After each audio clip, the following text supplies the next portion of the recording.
Across the UK, on DAB+, on YouTube, on the app, on your mobile, the home of common sense. This is Talk.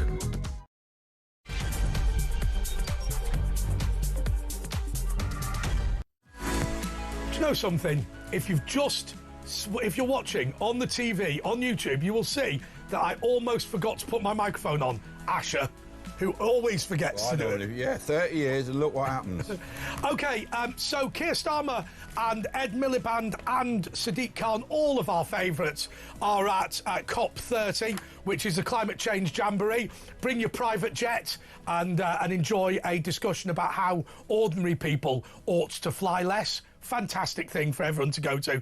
Obviously, Prince William's there as well, taking some time off from arguing with people about mental health in order to argue with people about climate change. Joined now by Jim Dale, the meteorologist. Jim, just explain to us, because we've heard the criticism of COP30. What actually is it? COP30. It's a big road they've driven through the jungle, isn't it? Yeah, well, it's the conference that happens every year for the last 29 years, and it's with concern to the climate and the direction of travel, as in climate change, the climate crisis. We can obviously see what's going on, not just in the UK on occasions, but certainly across the globe, with extreme and record-breaking weather. We've just been through the warmest year globally ever, 2024. 2025, which we're now in, looks like it will be, according to the World Meteorological Organization, the second or third warmest ever. So you can see it's a bit of a one-way street, and all this extreme temperature is just resulting in... Jim, you're a meteorologist. Perhaps you can help me. What defrosted the Ice Age? What defrosted the Ice Age? Yes. Was the warming of the planet. Global warming. Did Neanderthal man have a BMW? Andre, how long ago? I'll tell you the reason I'm driving at this. So, you and I have argued before, which I hate doing, by the way. Yeah, right. Good. So here's my point. So clearly there is a cyclical warming and cooling of the planet. Equally, polluting anything is a bad idea. So I think we're all kind of on that page. My concern is this, and I've heard everything you've said about your concerns about CO2 and whatever. And you know what? I've heard people talk about the CO2 greening the planet and all that. I just generally think let's not pump junk out into the atmosphere if we can avoid it. But we're doing well. But does COP30 never take account of the very real poverty that it causes through things like, as an example, the closing down of the North Sea oil fields, where now we're importing oil and gas from dictatorial regimes for far more than what we would pay for in the UK? Is there never any concerns about the fact that fuel poverty, as we call it now, being cold, has killed an enormous number of people?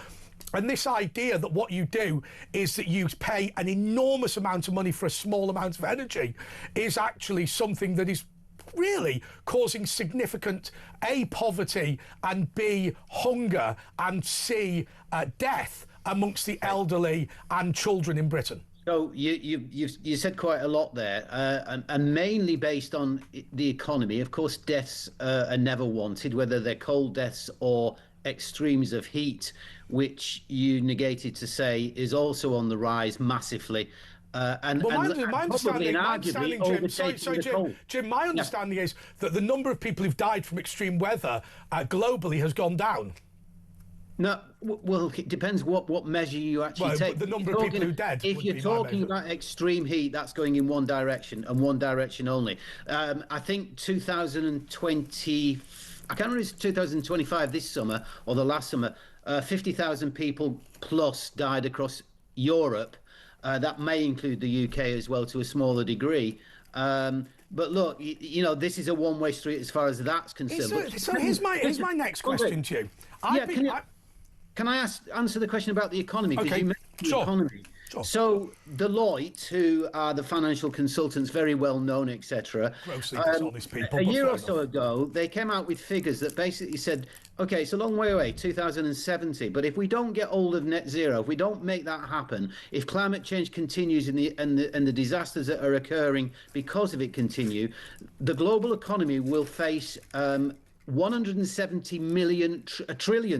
trillion dollars of deficit, in other words, damage going forward. If it's on the other hand, if it goes the other way and we get net zero produced right across the world, in other words, we go back to where we were, then it will be a plus $43 trillion.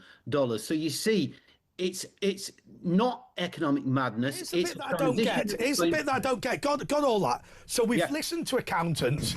I went to a dinner the other day that was protested by people who were quoting statistics from the Scottish Association of Actuaries. Right, those very massive. Selective. I mean, the Scottish Association of Actuaries are people who are involved in the insurance industry and do mathematics. So I get all these accountants, but here is the problem. The cost of energy is going through the roof. Regulations on business are going through the roof. When I saw the closure of Tata Steel, look, what that is moving to a green economy, isn't it? That you will no longer have heavy industry. You will no longer have oil drilling. You will no longer use gas. What you will instead do is that you will move all that production to China instead. So I look at this. So the CO2 doesn't change. So it's just a load of bunk. I mean, you can get statistics to prove anything, and we've seen what the media have done. Our eyes are open now. Hold on. Our eyes are open now to the media manipulation. And we see now over the last 20 or 30 years, this has just been a tax ruse, basically to rob the people, and so they can't afford it. It's not only CO2, as you know, it's other gases as well, including methane. Water vapor off the sea is the biggest one. Look. Are we still pretending? By the way, Jim, are we still Jim? Are we still pretending that electronic vehicles are green technology? Well, yeah, it's a transition. Look, never mind the kids being sent down the mines, the 12-year-old slaves being sent down. They don't matter as long as we can, virtue signal in our green. I'll tell you what. Anyone who comes on, they're all hypocrites. They're drilling a road 30 miles through pristine Amazon jungle and all flying in from over the world. So I get that Jim just said. Jim said that EV cars are a transition. I get that.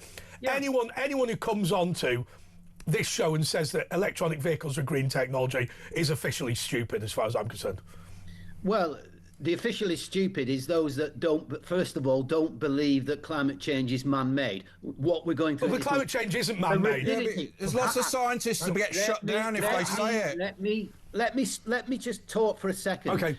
The point you're making, Andre, in the first instance, etc., about climate changing over time, etc. Of course, it's changed over time. We all know that, but it's the rapidity that's happening at this moment in time. We've gone in a matter of literally 30 years into something that is so extreme that it's having a profound effect in terms of the hurricanes, the typhoons, the extreme temperatures, the dislocation of the polar vortex. I could go on and on and on, but you can see it right in front of your face. And the stupidity is those that don't see it or deny it for political reasons. But hang on a second, Jim. Here's what upsets me. So climate change is, in my view, both a science and a religion.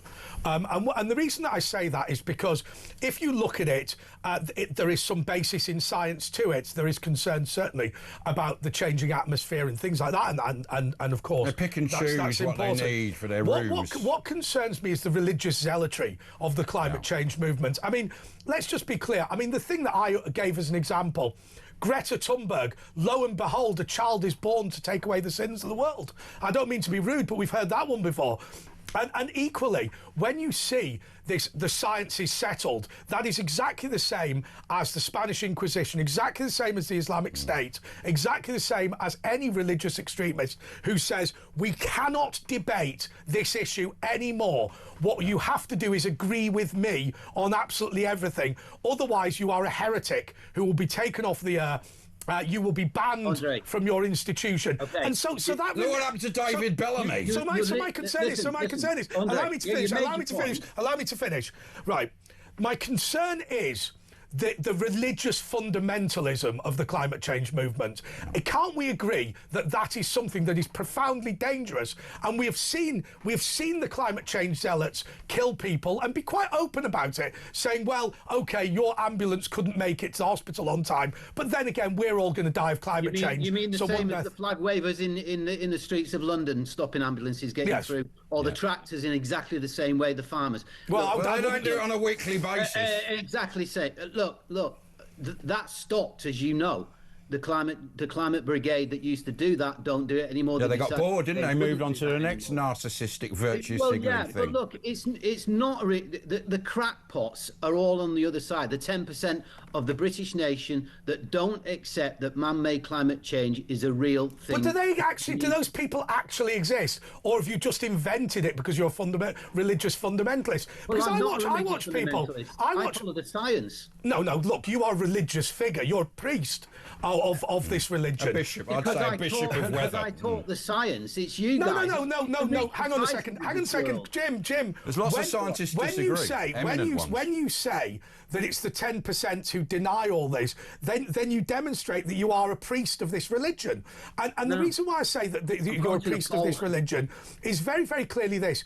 You haven't come on to express any real concerns. Your issue is that there are some people who don't share your religious view and you want to shout at them and you're upset with them. Well, that is similar to the Islamic State and indeed the Spanish Inquisition. Andre, it's not a religious view. Of course it is. It is a purely scientific data view. So what? So when you had a child who came to take away the sins of the world, in what way was that not religious? Well, Greta Thunberg is the Messiah. Of course she is. Look, that's your words, not my words. She came along several years ago and she highlighted what a lot of people knew. She came to take away the sins of the world. You saw her saying, rebuking and turning over the money changers' tables by saying that they were destroying her future. How dare you? I think you're making a parody. I'm not making a parody. She's doing it of herself. She was a parody of herself. The point is, this debate has been comprehensively destroyed by the religion of climate change, who are unwilling to debate the actual facts, unwilling to debate concerns of the economy. I sit here quite openly, and I've been attacked. I've been attacked for being a climate denier. I've been attacked for being a climate denier. And let me tell you this. I was attacked for being a climate denier for the following thing, because I just expressed concerns that we were moving too fast. Then they go, you are a climate denier. How dare you? You've ruined my childhood. Do you reckon Greta's going to ascend into heaven after she returns to Jerusalem? Okay, listen to me for 1 second. I've had 3 debates with Nigel Farage. I've had 2 debates with Richard Tice, a couple with Moggy. These are in the past. And the reason they're in the past and not in the present is because at the moment they do not want to debate climate change. In fact, I was in a debate with you're not allowed to debate Nigel Farage. Listen to this. And just before it started, it was pure weather, generally speaking. But he actually said to me, please do not go into climate change. I do not want to debate climate change. You know why he says this? Because you made that up. No, because actually he believes the same as I believe. Only he can't say it. Oh, okay. No. Hang on a second. Everybody believes pumping shit into the atmosphere is bad, right? There's nobody who doesn't believe that. A good start, the problem is, it's when our entire world, our entire society, our entire economy is there to worship the earth in a paganistic religious fashion. What you do, look, every single problem... Your crops won't grow if you don't do this. It's a modern version of that. Every single problem that you've had with any sort of pollution has been solved by technological innovation. And there have always been people, whether it be Thomas Malthus or whether it be the Luddites, there's always been a quasi-religious group who've wanted to hold back progress in order to do it. You are going to be, you realise you will be the laughingstock of history, like the Malthusians and the Luddites. As I've already mentioned. No, but you will be. You will be, because Thomas Malthus said that if we went to over 200 million global population, everyone would starve to death. Everyone laughs at him now because it was ridiculous. The Luddites, who said that if we bothered with the Industrial Revolution, then people would all live in poverty and never have a job. You are those sorts of people, because what will happen is, if we defeat you, technological innovation will solve the problem you're complaining about. If we don't defeat you, your crazed religion will take over the world and plunge people into poverty. You're the bad guy. Is you two and others live in the past. They can't move forward. They detract from electric vehicles, wind power, solar power, all of that. This is But what you've done, Jim, what you've done is you've removed efficient petrol engines and replaced them with heavily polluting electric vehicles because you don't understand the science. I understand you're not even a real meteorologist. There's been that argument online, hasn't there? Think about it logically, okay? He apparently got GCSE in it in the Royal Navy. Look, London is a good example. ULEZ came along. I've been in London all week, basically. ULEZ, if you want to, the ladies not for. And I was actually speaking to at Lloyd's of London to 100 insurers, and I asked them, anybody in this room is a climate denier in any shape or form, man-made climate? Not one hand went up. Okay, because they don't exist. The people ULEZ hasn't changed anything in the outer areas, and they obviously don't care really, because you look at the tube and it's emergency particulates in the tube. It's poisonous, so they don't really care about it. Going back 2 or 3 years, mate. What you doing? You know, come up this to is speed. this is today. This is today, mate. How's the quality of the Listen, London Central is far cleaner. I didn't say that, did I? I said the outer boroughs. No. The whole place is covered by ULEZ cameras. Can we just be clear on something? If you drive in a car through central London, you are safer than going on the tube. And if you don't believe that, you and I can take a particulate detector and we can It'll go off. It literally goes off. It goes off the scale. If you're talking about pollution, I can't speak for what the tube does. But you know I'm right. No, well, I've got a machine. It goes off the scale. But I'll tell you something else. Yeah. In terms of fatalities and injuries, by far the majority are caused on the road itself by vehicles, and that isn't just in London. Fatalities and injuries have got nothing to do with climate change. But anyway, look, we've got to move on because we've got to go to break. What's your view on the NHS? Is 1.4 billion spending on net zero technology? Right thing to do, because in the end it will deliver. But it hasn't worked for a year. Putin, just a matter. So Jim, let me ask you just a moral point. Point. Please do. Which is more important to spend 1.4 billion on? Reducing waiting times for children's cancer, or spending money on climate change? And it hasn't reduced the carbon footprint, by the way. That's you know. Well, no. Which is it? That's not. It's not. No, forget it. Cut him off. We know what the answer is. We know what the answer is. You would rather spend the money on climate change than children's cancer. You would. Well, let him answer. It's got to be spread around. That's how governments work. So some kids can die of cancer, but we can spend a bit on. Look, Ash.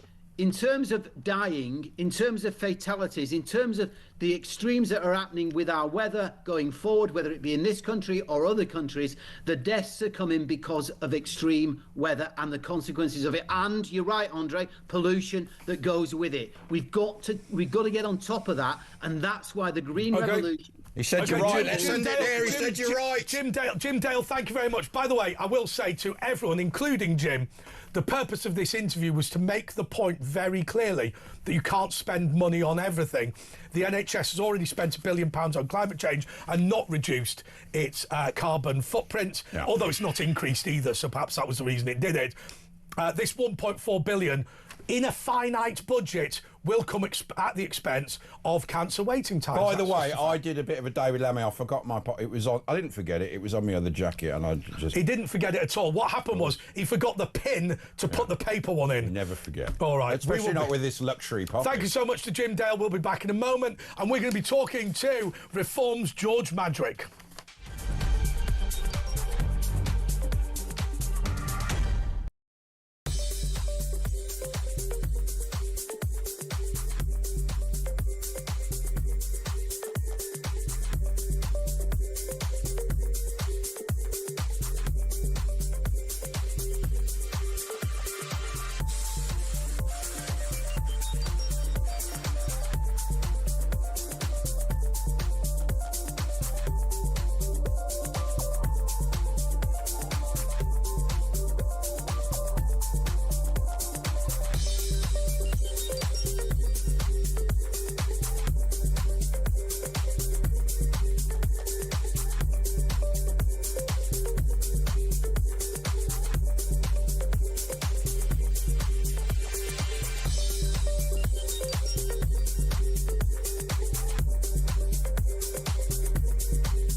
across the UK, on DAB+, on YouTube, on the app, on your mobile, the home of common sense.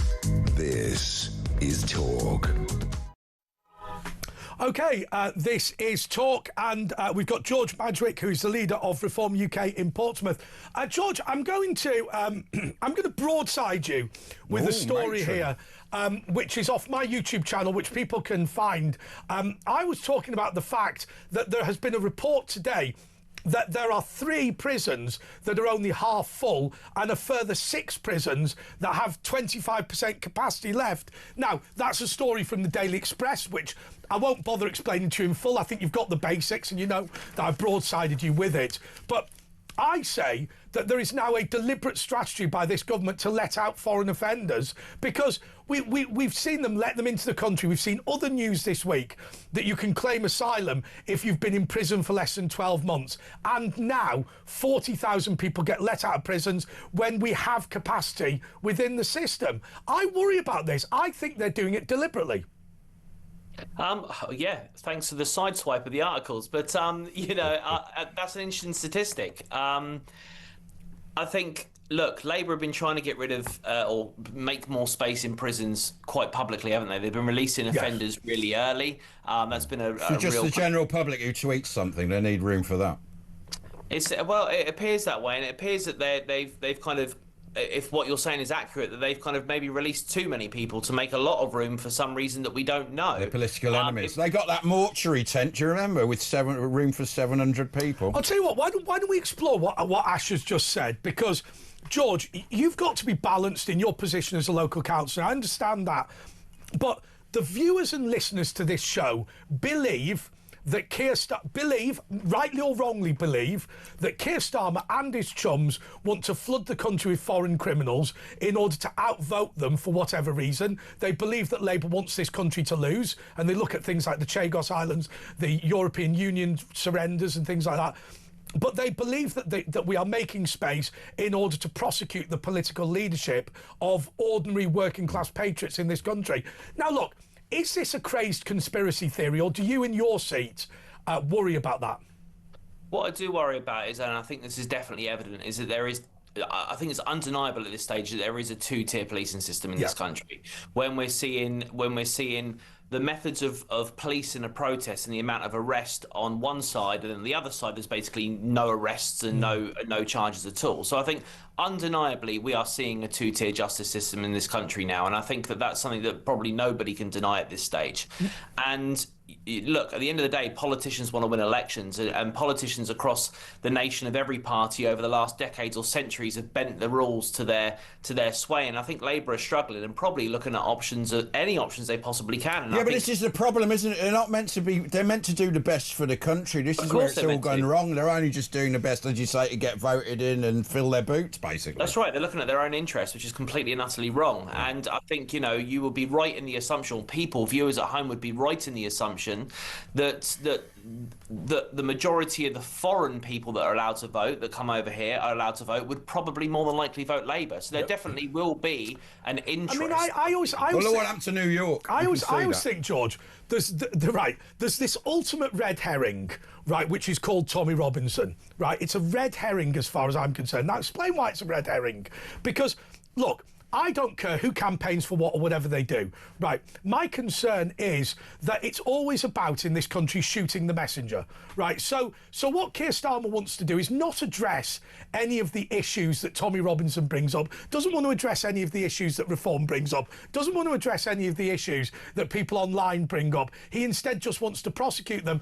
And the reason I say that it's a red herring is because I don't care about the criminal history of somebody in a political debate. What I care about is whether they are right or whether they are wrong, and how we can openly debate that issue. I was watching a programme, brilliant thing, I'll try and tweet, which was from Birmingham in about something like 1955, and it was a debate about whether the British League of Fascists should be allowed to go to the town hall and make a speech, and it was actually a sensible adult discussion about weighing the difference between concerns about what they might say with the right to free speech, whereas now what we would do is just plaster all over the front page of the Daily Mirror, he's evil. He's far right. That's what they say. Yeah, and that's what does happen. I think, look, you know, say whether you like or hate Tommy or whatever you think about him, that story the other day was massive, that he was not found guilty, and the judge really laid it thick on the police and said that he wasn't, you know, the way he was arrested wasn't acceptable, and the national media silence. But I guarantee you, if he was put in prison that day for 5 years and found guilty of terror charges, it would have been on the front page. Because we're missing the point, and it's not about Tommy Robinson. We're missing the point. I'm not having a go at you, but he was really. We're missing the point here, because what we've become obsessed with is not whether somebody's right or wrong politically, but how you can individually and personally smear them. Right, and this whole, you know, when you had this woman who said burn down the migrant hotels for all I care. Right, do you know what? I don't care what she said on Twitter. I don't believe it's incitement. I'm not interested. What I'm interested Wouldn't pass the Brandenburg test. What I'm interested in is, are we bringing people to the country who ought to be in the country? Does our asylum system properly work? Are we protecting the public from foreign criminals? Are we allowing in those foreigners that we need to boost our economy? What should the numbers be? Instead, what we get from Keir Starmer's Labour Party and from Sadiq Khan and from the Metropolitan Police is, let's just lock up anyone who disagrees with us, which I think is pathetic. And I think, you know, touching on that, I think you're right. I don't think they're putting the interests of the country first, or the safety of the country first, because they are letting unchecked and undocumented people just walk freely in our towns. Well, that's not even a question. We know that's going on. I mean, I was looking at Sweden today. I think 10% of are immigrants to Sweden. They make up 10% of the population, and yet 84% of rapes are from people who've moved to Sweden. We know what's going on.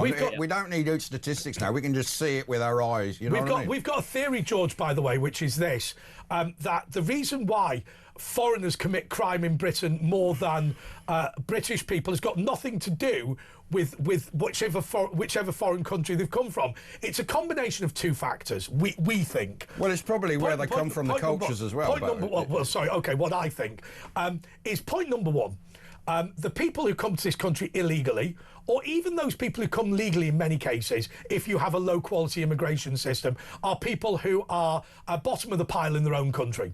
Right? If basically you're coming to Britain because of poverty rather than because... I mean, if you're coming here to be an AI engineer, one would assume that you haven't got a criminal history in Bangalore. But if you're coming here because you're a penniless Afghan, then you are more likely to have a criminal record. So that's point number one. So it's literally the profile of people. But point number two, you've got no skin in the game. I was walking past tonight the brass band at Paddington Station.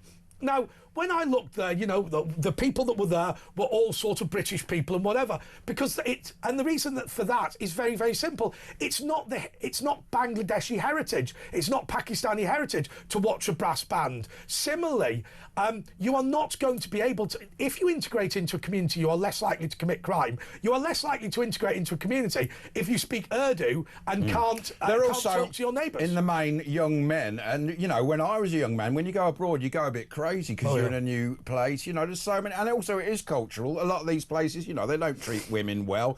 You know, being gay is illegal, and then so they've got that on top of not caring what they're doing, and we'll see the results. So in that case, George, here is what we want you to respond to, and it's a list. Is the problem here the following? Number one, third world culture of the countries they're coming from. Number two, the fact they're young men anyway. Number three, the fact that they are the lowest rungs of society and that's why they're coming to Britain. And number four, because they've got no skin in the game in the community because they're not part of it. That is what we think is the problem. I think you make a really good point. I think that they're all probably factors. We know that the majority of the people that are coming over are young men.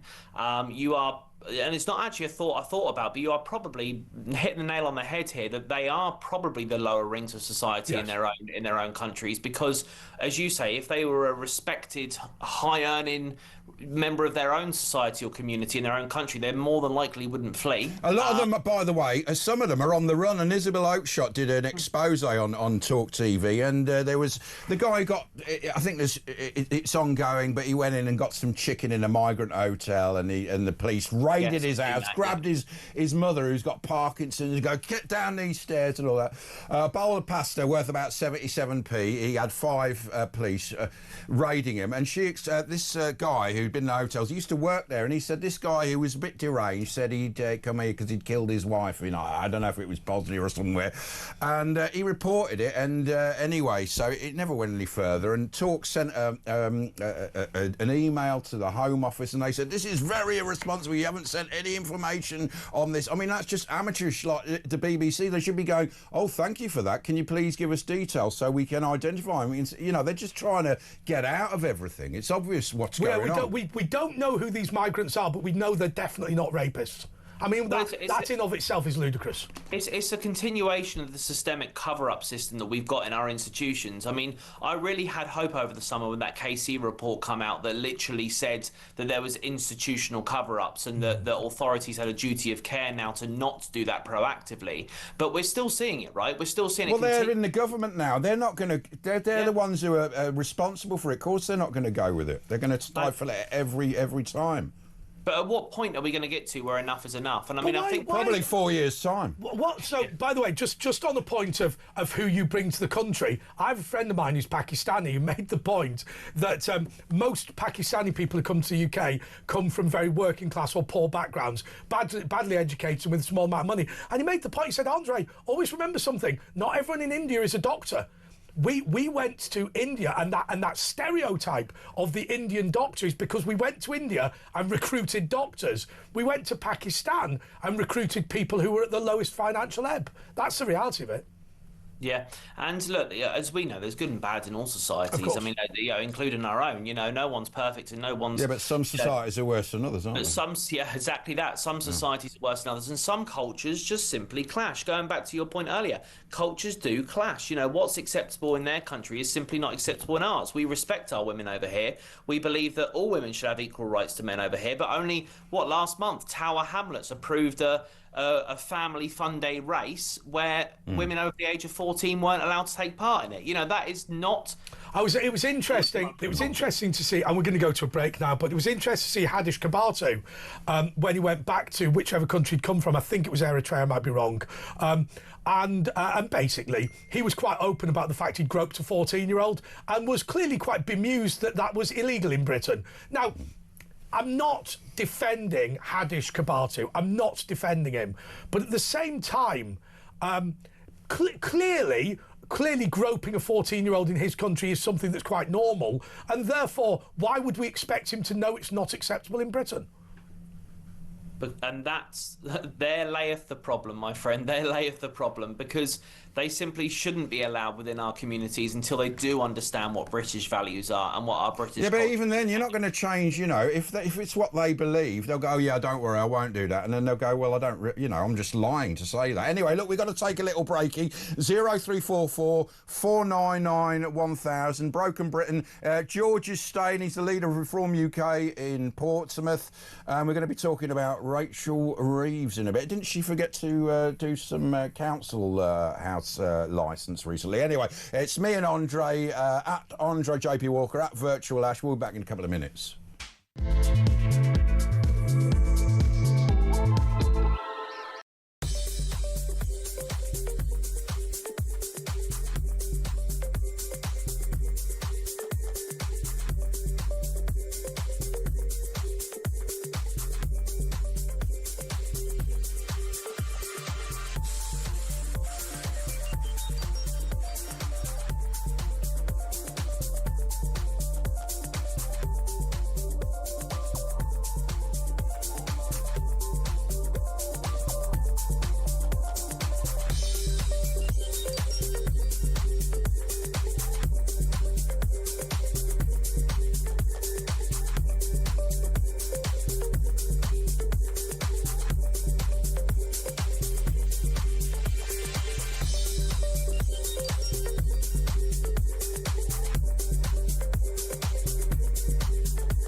Across the UK. On DAB+. On YouTube. On the app. On your mobile. The home of common sense. This is Talk. Yes, this is Talk. This is Andre Walker and Asher Gould. This is your late show, and I guess we're going to talk about Rachel Reeves. Now, look, the briefing I've received from the producers, it's all about, you know, we might be charged 3 pence a mile to drive. There might be income tax. 2p on the higher rate, apparently, possibly. All these sorts of things. And mansion taxes, housing taxes. The reality is, George Madgwick, who is the leader of Reform UK in Portsmouth, the reality is Rachel Reeves has been given a choice. Cut the crazy public spending or nail us to the desk with tax rises that we can't afford. And she has chose the latter option. Now, precisely how she does that, in a sense, doesn't make any difference. Backbench revolt, that's why she's done it.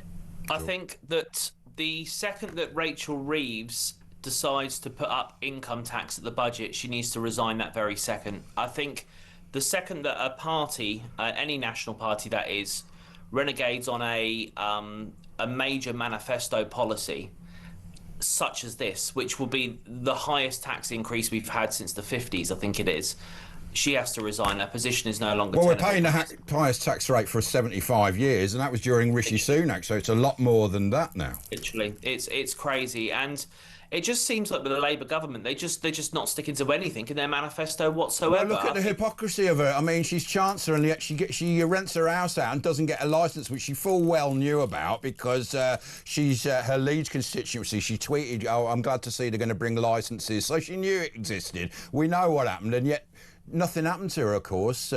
He kept her on. Do you think they've kept her on because they are going to get rid of her? Starmer's going to get rid of her, or do you think she's too important and the Prime Minister's too linked to the Chancellor? I mean, Boris got rid of his first. She's gone, he's gone. Much to his chagrin. She might need to get that house back. You never know in a couple of weeks if she becomes unemployed from the Chancellor. But I think I agree with you that I think they're too intertwined. I think that, you know, look, she's going to be cannon fodder, right? If anything goes really badly wrong, she's probably the first one to go. But I think once she goes, that sets the cycle for Keir Starmer's tenure. I think that it's going to become really untenable for him to stay. He's at the lowest poll ratings that a Labour Party or a first-term government have ever been. He's completely renegated on his manifesto policies. He's got people in his cabinet that are literally breaking the law, which is what they criticised the Boris Johnson government for doing so heavily. They're being complete hypocrites. They're not even popular amongst their own members. I've never known a Prime Minister who actually can't go out in public because they'll all just shout the W word at him. He literally can't. And when he has been out, policemen and guards are running with him, and you can see he's all covered up, and, you know, they just rush him through stations. I mean, that's never happened with any other Prime Minister. It's bad. It's really bad. And even on like national TV, when you watch any kind of live sporting event, even darts or football, you hear that chant, that slogan about Keir Starmer, and you're right, you haven't heard that about previous prime ministers in certainly in my living memory anyway. You know, even if they're unpopular, they're not that unpopular where every single football game you watch on TV, no matter if it's League One or Premiership. There used to be a respect for the position, and yet we saw when Trump was over here, we were actually on Trump. Trump's on our side, and we were on Trump's side having a go at Starmer, which is weird if you think about it. It's a weird concept, right? When Trump is having a go at Sadiq Khan, and we're all agreeing with Trump over our own prime minister. It's a real strange time. Well, in that case, what about these polls? Latest poll says that Reform are on to win a pretty stonking victory. It's mid-term. Well, it's not even mid-term. It's early in Labour's term. So I think anybody in Nigel Farage's position, if he were to get complacent, would be caned by his own members for doing so. But we now have Reform first, Green second, Conservatives third, and Labour fourth. My instinct is that will be the result of the general election. What do you think? You know what? When in second in the polls, you have a man that thinks he can use psychic abilities to enlarge breasts, wants to legalise heroin and stop people renting their homes, and that man is second. Let's just let this sink in. Well, he's like the Mandani, isn't he? He's almost like the Mandani. You know, he's becoming popular in that sort of strange way. You know, what I'll give him credit for, and the only thing I'll probably give him credit for, is that he does know how to capture his own niche audience, and he's captured that really well. I think the official formation of your party is going to be an interesting concept for him, but I think you could be right. He could finish second. I think that if Zach Polanski becomes leader of the opposition, it will be because finally, we have seen Jeremy Corbyn and Zara Sultana for what they are, the gap year kids who never grew up. And actually, they aren't competent. Jeremy Corbyn had the backing of the Labour Party when he was leader of the Labour Party. And the Labour Party, whatever you think of it, is a competent major institution that has existed for 150 years. Once he was required to do it himself, it was clear what a shambles he was. And I think your party will be stillborn as a result of that. Now, what will be interesting for Zach Polanski is this. Zach Polanski wants to appeal to the radical Islamists and the pro-Gaza brigade. The question is, how many of them are straight-out racists? Now, he says that all of these people who go on these pro-Palestinian marches, they're not anti-Semitic, they're all right with the fact he's Jewish. I just wonder, in the final analysis, how right he'll be proved to be on that. He's a useful idiot. Yeah, and I think what we've also got to remember is I often feel this recently, that they look to call racism out where it doesn't even exist, which in my opinion kind of makes them racist, because they're seeing colour where colour's not a thing. I posted a status the other day that went semi-viral, and it wasn't about anything other than crime. It didn't state any race, religion, culture, nothing. And I had hundreds and hundreds of Green Liberal supporters jump on there calling me a racist, and I didn't even mention race. I just literally mentioned. And they're saying that because you're a white guy, so it's racist. They're being racist.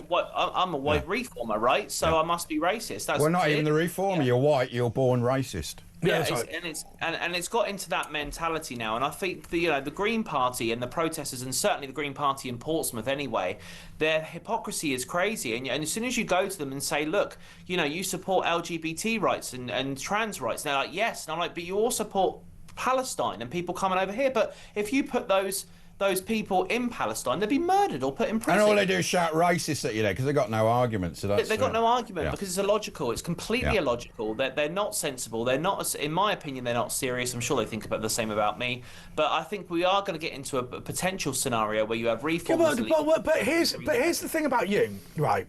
You could be completely wrong, but you're not coming into it with a malicious intent. I mean, this unholy alliance between the gay liberation and jihadis, nobody with any sense can believe that those two concepts can coexist. What that is all about is saying we have a common enemy, and that common enemy is the ordinary, hardworking, decent people of this country. Let's smash those people and then worry about our differences later. That's very different to George Madgwick being wrong about how much they should spend on policing in Portsmouth, which is a fair-minded and thoughtful attempt to do the right thing. Yeah, and these people, as I say, are hypocrites. They always claim freedom of speech, and they say, we accept everybody, we're welcoming of everybody, every culture, every religion, every belief, every sex, every gender, every blah blah. Unless you disagree with them, and then they think you're the scum of the earth and they want you dead. These people just are not logical. And I think you made a really good point earlier in your previous interview before I come on. It's become almost like a religious cult. You either have to 100% agree, or you are out. And that's the way it's become. But when you're talking about the reflection of these people, I've been to multiple counts now, political counts where they do the elections and they count all the votes on the night. And what you'll always see is somebody from Reform or somebody from Conservatives, and to be fair, Labour, and when they lose or win, they'll shake the hands of the competitors. So the Reform will shake the hand of the Greens or whatever. You do not see that the other way round. No. The Greens or Liberals despise Reform. And even in our own by-election a couple of weeks ago that we won as Reform, we had the Liberals literally refusing to speak to our candidate that just won. So, these things do happen. Yeah, because remember, this is why the Gulag existed. Yes, they know that we should all be fair-minded, but always remember you're trying to beat a fascist, and throwing a fascist in prison. It is wrong to restrict free speech. It is wrong to imprison people just for their political beliefs. But always remember, you're only doing it to save the people. For the greater good, isn't it? Yeah. Because fascists will lie to Anyway, them. little George, we've got to take a break. George is staying with us. We're going to talk about Andrew Windsor Mountbatten. It's Battenberg Mountbatten. It means the same thing, Batten. So Andy Batten Stoltenberg has been summoned by US Congress over Epstein allegations. George is staying with us. Don't forget, at 11, we're going to have a little memory of the great James Whale again, and it's a good one tonight. I remember the one tonight. It's a good one, so stay tuned. George is staying with us. It's Talk. Back after this.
Across the UK, on DAB+, on YouTube, on the app, on your mobile, the home of common sense. This is Talk. So, as expected, the US Congress has written to Andrew Mountbatten Windsor, the artist formerly known as Prince, and they've said that they want him to give evidence, maybe via Zoom, to talk about the crimes of Jeffrey Epstein. I'm going to say this straight away. I think he should do it.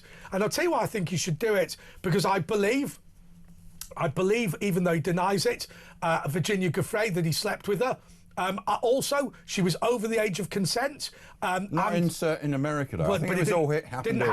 Didn't happen in America. Yeah. Happened in Britain. Therefore, she was over the age of consent. And equally, she has never suggested that he knew that she'd been trafficked. She didn't say she'd been trafficked because she didn't know at the time, because she'd been groomed, right? So, so I think that what he should do is say, I slept with her. I didn't realise she was a victim of anything. I should have been honest about that. Jeffrey Epstein was blackmailing me as he was blackmailing everybody else.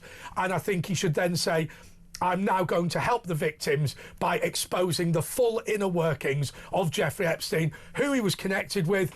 Was he an intelligence officer? Where did the money come from? What illegal payments did he make to people? What blackmailing did he do? And I'll tell you why I would do that if I was Andrew Mountbatten Windsor. Because most people wrongly think he's been accused of a lot worse than what he's been accused of. Right? And when you hear people call him a paedophile and all this sort of thing, he hasn't been accused of that. He hasn't, whether you like it or not. And I think now he should say, I've lost everything. It's time to have some dignity. But last time he decided to come out and talk about things, but he lied through his ended up teeth. with Emily Maitlis. No, but he lied through his. In my view, he lied through his teeth. George, my view is most people think he's a paedophile, even though he's never been accused of that at all in his life. He's lost absolutely everything. He's living basically in exile. I actually genuinely think, given that he is persona non grata with everyone, helping the victims, I think could now get some sense of dignity out of all of like this. the Profumo affair, where he just devoted his life to charity. Well, and also Profumo, I think, got an MBE for his services to charity at the end of his life. Well, they wouldn't give Andrew that. But go on, George.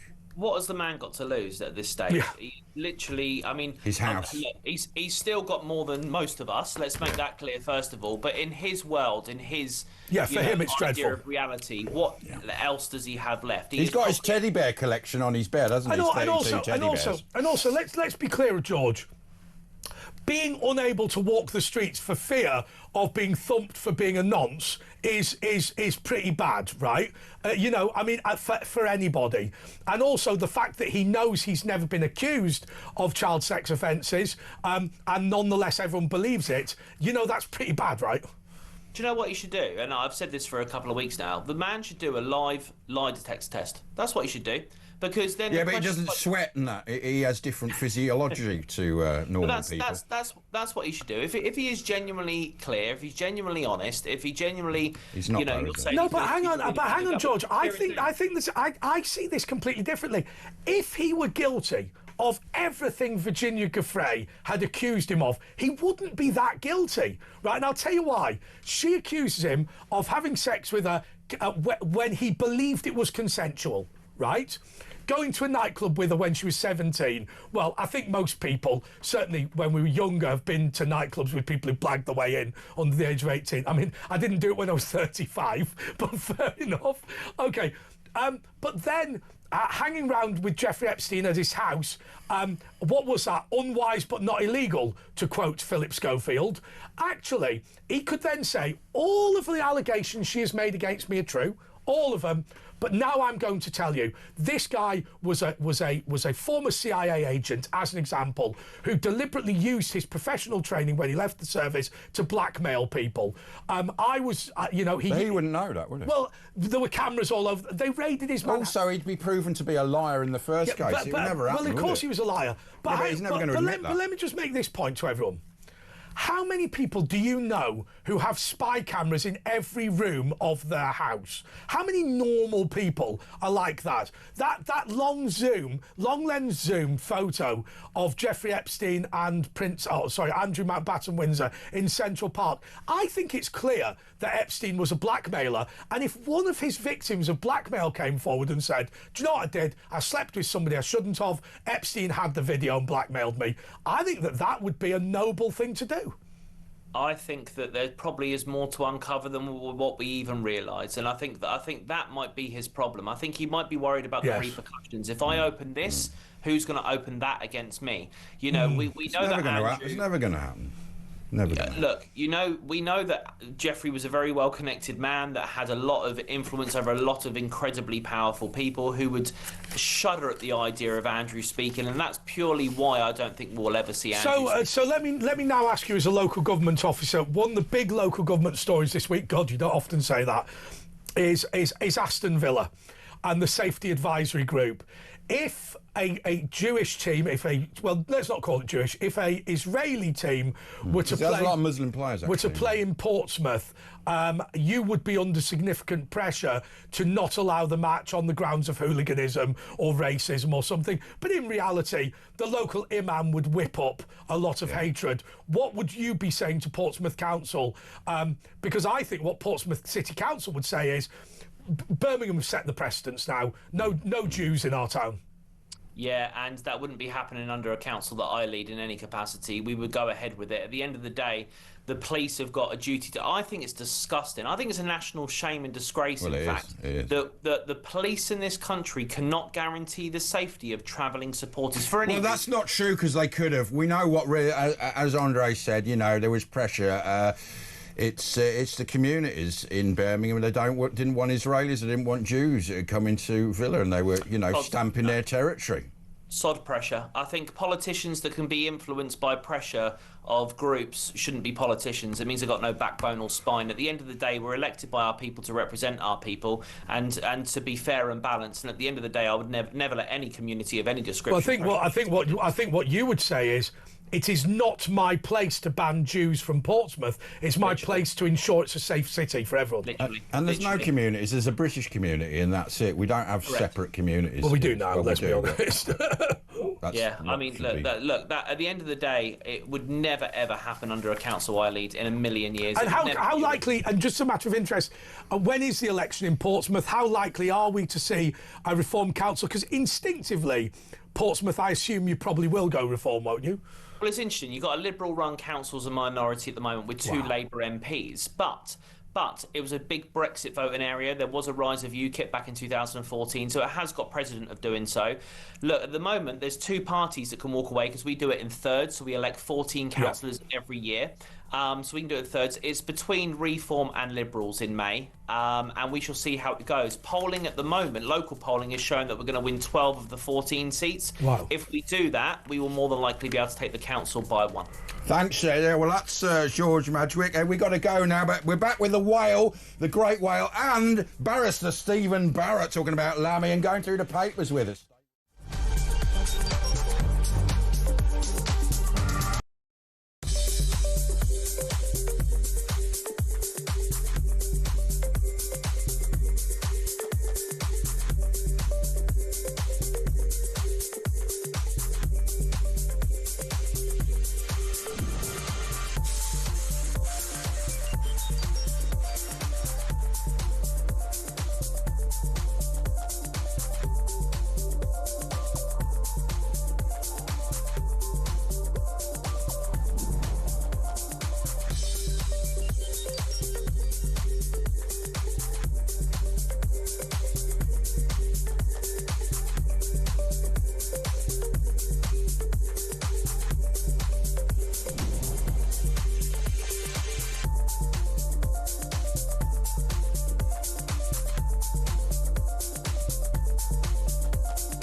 Across the UK, on DAB+, on YouTube, on the app, on your mobile, the home of common sense. This is Talk.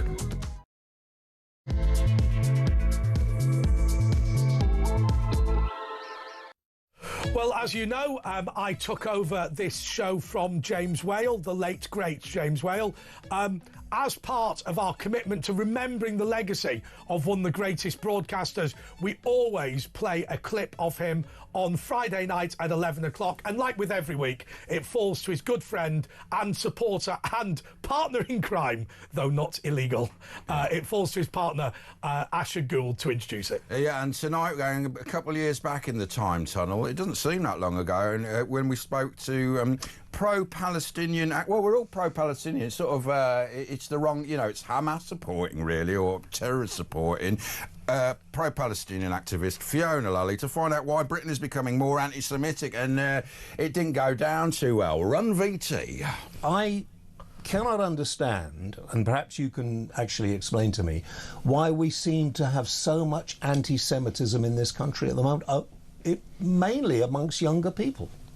I don't think that's the case. I think that you saying, and you're not the only one who says it, Michael Gove the other day came out on the news and don't compare me with him, please. Well, he accused my party of being anti-Semitic as well as other people in connection with this issue of Palestine, because actually what we have in the moment in Britain is a huge movement developing over Palestine, obviously across different universities. We've seen these encampments starting, students coming out. Getting very violent.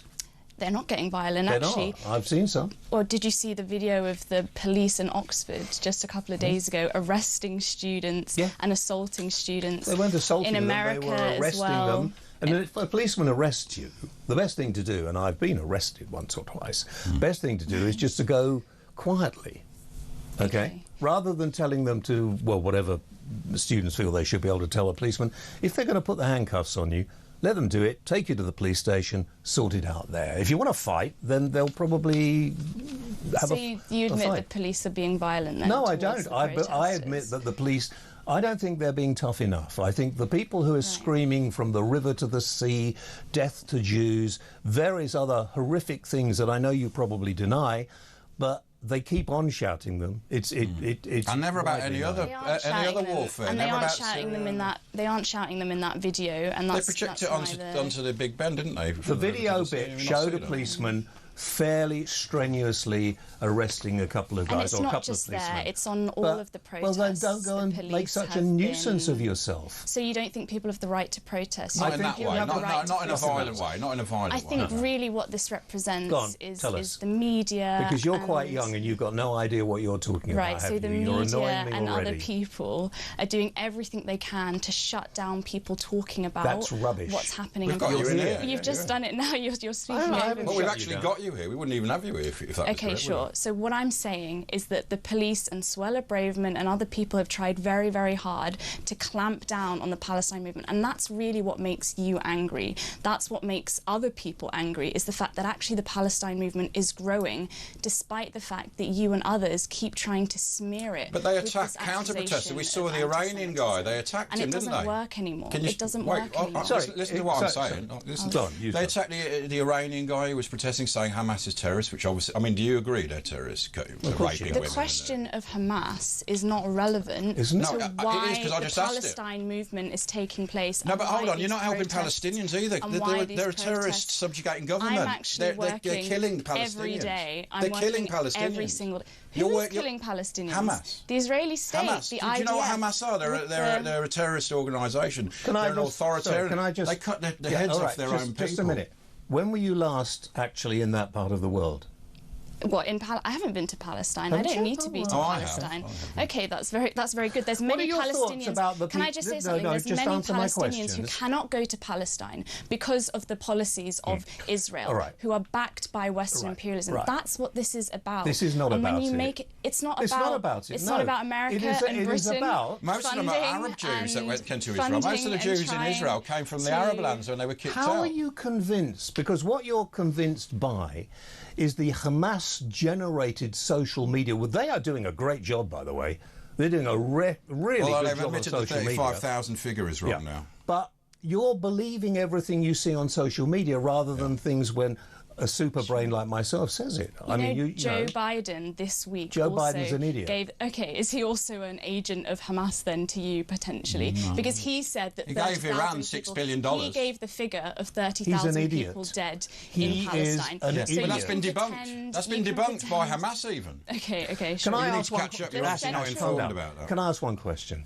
What are your views? Tell me what you think of the people who committed the atrocities on October the 7th. I think that you're asking me this question why can't you just answer it? To pretend you care about the people why don't you just answer it? I'll ask it because I care. I know some of the people. The reason that people pose this question is because they want to defend Israel's right to continue its genocide. Well, that is why they're doing it. It's not a genocide, is it? To continue its ethnic cleansing of the Palestinians. How can 35,000, if the Hamas figures are accepted, be a genocide from 2 million people? Israel, how many would be a genocide? 2 million people. Or a million, no, let's just 35,000 can't. Stop talking. No, it can't be. Stop talking. idiocy. Can we shut the flip up? Every war is genocide. Can we just... I mean, you will go. I will sack you. Well, I will sack you. Israel have killed the smallest amount of innocent people that has ever been in modern warfare. Just shut up. A fact. Just now the producer's telling you, and if you don't shut up, you're going to have to go. I'm going to make facts. You know, I've got no. It has to do. The fact is that genocide or ethnic cleansing would have resulted in the whole of that area of being finished by now. Right. And the Israeli army are doing everything they can to try and stop. Oh, genocide looks like October the 7th, what Hamas did. They're doing everything they can. The Israeli army and the Israeli government have made it quite clear exactly what they want to do. Tell me what which is to continue cleansing and driving all of the Palestinians out of that land. There's no point with it. And the reason that they're doing that, you've invited me onto the show we're to hear my views, and now you're trying to stop me that's from right. You talk crap. exposing the truth of what you're not exposing the truth. You're lying. I'm telling lies. Listen, I didn't want this. I want this to go properly. So I'm going to give you 2 minutes, right, to state what you think nobody is actually agreeing. I want you to put your whole point forward. No interrupting from you, or I'll take your microphone.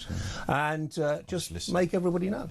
Go for it. The reason why politicians and other presenters, particularly in Britain and particularly in the West, are doing so much to try and pretend that Israel has the right to do what it's doing is because Israel is a key ally of Western imperialism, a key ally of America in that whole region. The US and Israel have a trade relationship worth billions. And it's not just the US, there's multinational corporations that are advertising real estate in Gaza. What this comes down to is imperialist interests across the whole of the Middle East and the drive to continue that going, because British imperialism many years ago, nearly 100 years ago, took land that wasn't theirs and tried to give it away to another people, and that was a crime, and it's a crime that has continued ever since then up until now, and the Palestinians are suffering a horrific experience because of that. And what I'm interested in is organising people, is organising students to fight against that, to fight against a genocide. What's the goal, though? And my goal is to end capitalism. My goal is to end imperialism. Your goal, my goal is to stop Your goal is to end... war. You've had more than 2 minutes. Right. Your goal is to stop fascism, what you're saying, fascism and war and killing and everything else. But you're prepared to fight to do that, physically fight to do that. I'm not physically fighting anyone. I'm trying to organise students. I'm trying to organise young people. You want them to fight. I want mass demonstrations. Yeah. I want a mass movement. That's talking about violence. You're quite happy with the violence to get your violence. way. Well, you I are. haven't said anything about violence. Now, you said your 2 minutes. Hang on, you said your 2 minutes, and you blamed the media, the politicians, Western imperialism, and all of that stuff that's made you have the life you have. You have to... No, well, I don't need to, but I just want to ask you, I mean, what should Israel have done in response to that October the 7th attack? Israel should never have started the Nakba in the first place with the backing but what of should it have Western done? imperialism and the expulsion of 700,000 So should it have just done nothing after? Should it have just done nothing on October 7th? What should it have done? Not what it is currently doing. What should it have done on October 7th? What should it have done on October the 6th? What about October the 5th? Well, they were firing missiles then as well. How many decades in which Israel has been sowing all of the violence in that whole region? They left lock, stock and barrel in 2005. Sorry? They left in 2005, lock, stock and barrel. Are you suggesting that the Israeli state hasn't been continually oppressing and using violence and attacking all of the Palestinians? What they did, Israel left in 2005. Well, hold on, let me answer that. They left in 2005, and then they thought, well, we better watch the borders in case, stop weapons getting in, which they were right to do, obviously. And what they should have done at that point in Gaza is developed it into a tourist destination and become great and open the borders and become peaceful instead of doing this. But what should, I ask you again, what should Israel have done after October? What should Israel have done after October the 7th? They're not interested in peace in any way or in any capacity. You're going to answer it? You're going to answer it? I have answered it. Yeah, what should Israel have done after October? Israel should have just done nothing. What it's currently doing. So what should they do? Nothing. Israel should not do what it's currently doing. You can't answer that, can you? I can answer What should they do on October the 8th? End the occupation, end the oppression of the Palestinians, end the exploitation that's taking place, stop the settlers that are going to take more land, stop holding just a minute. Palestinian One Muslims moment. Forget the hostages in then as well. tortures. You're, Israel is are you not a even interested are in you a freeing the Muslim? hostages. Are you a Muslim? Of course not. No, I'm Oh, not that's a shame. Muslim. Because I was going to say we have the Jewish side and we have. Okay, you're Christian or nothing. It's not about religion. Isn't it? Well, it It's not seems to about be. religion. It's about imperialism. Hamas seem to and think it's about religion. It's about imperialism. But the majority of Israel is made up of Arab Jews from the Arab lands that were kicked out. That's not the point. The point is that's not imperialist, the point is it? there's a state that is doing everything Jewish it state, can indigenous Jewish state. to drive hundreds of thousands Could I of ask people you- out, and it's nothing to do with the I fact think we're that going to they're have to Jewish. finish because It's a nothing to break do with coming the up. fact They that shouldn't have they're bothered having Jewish. her on. A break is coming up in a minute, but what would you have done about Adolf Hitler? What would you have done about that I situation? could tell you what communists were doing. Communists were fighting as much as they could to stop the rise of Hitler in Germany at that time. But you don't want to have a serious Palestinians I'm you don't having want a to have a serious serious conversation question with you about because fascism. everything What you're you've interested said- in doing is defending Everything- Israel. Stalin and Hitler invaded Poland together. Everything- Stalin I've got sided nothing to do with- I've got You nothing don't to know do with history, do Stalin. you? Ash, she doesn't. She's Stalin young. was with Hitler before. But you don't realise. you absolutely think that if Israel will put down their weapons tomorrow and just walk away, you think Hamas would leave it?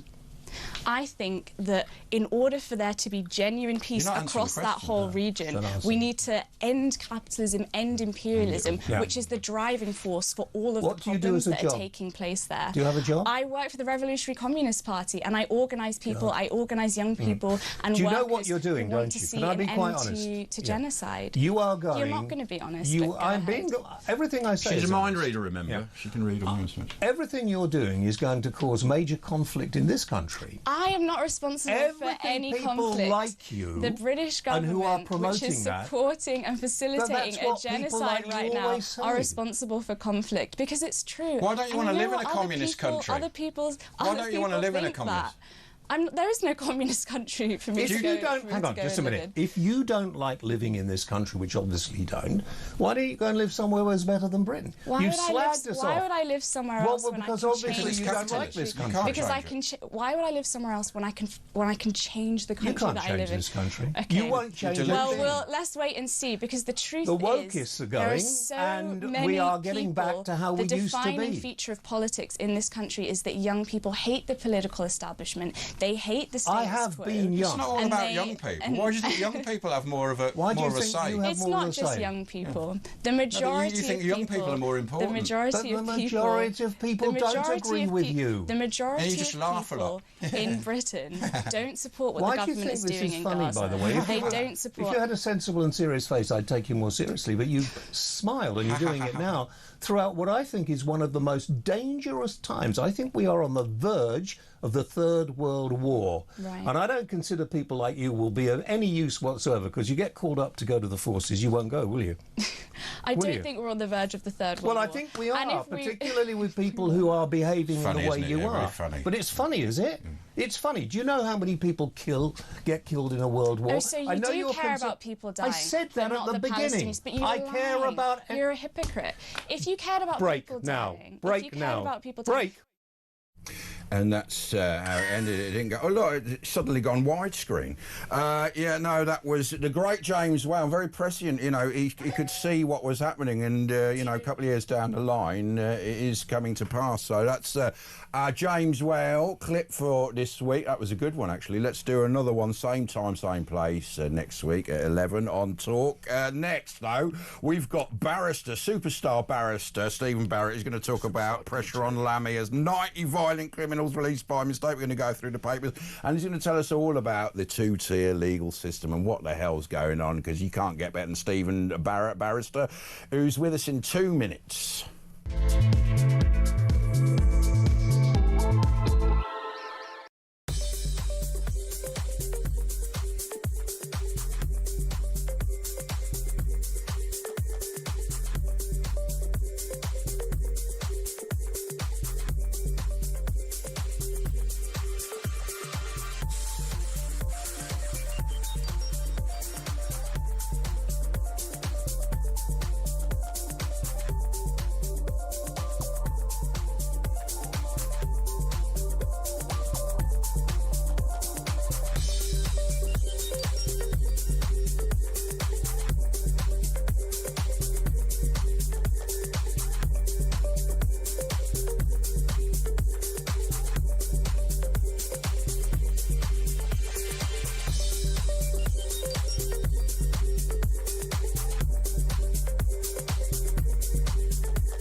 across the UK, on DAB+, on YouTube, on the app, on your mobile, the home of common sense.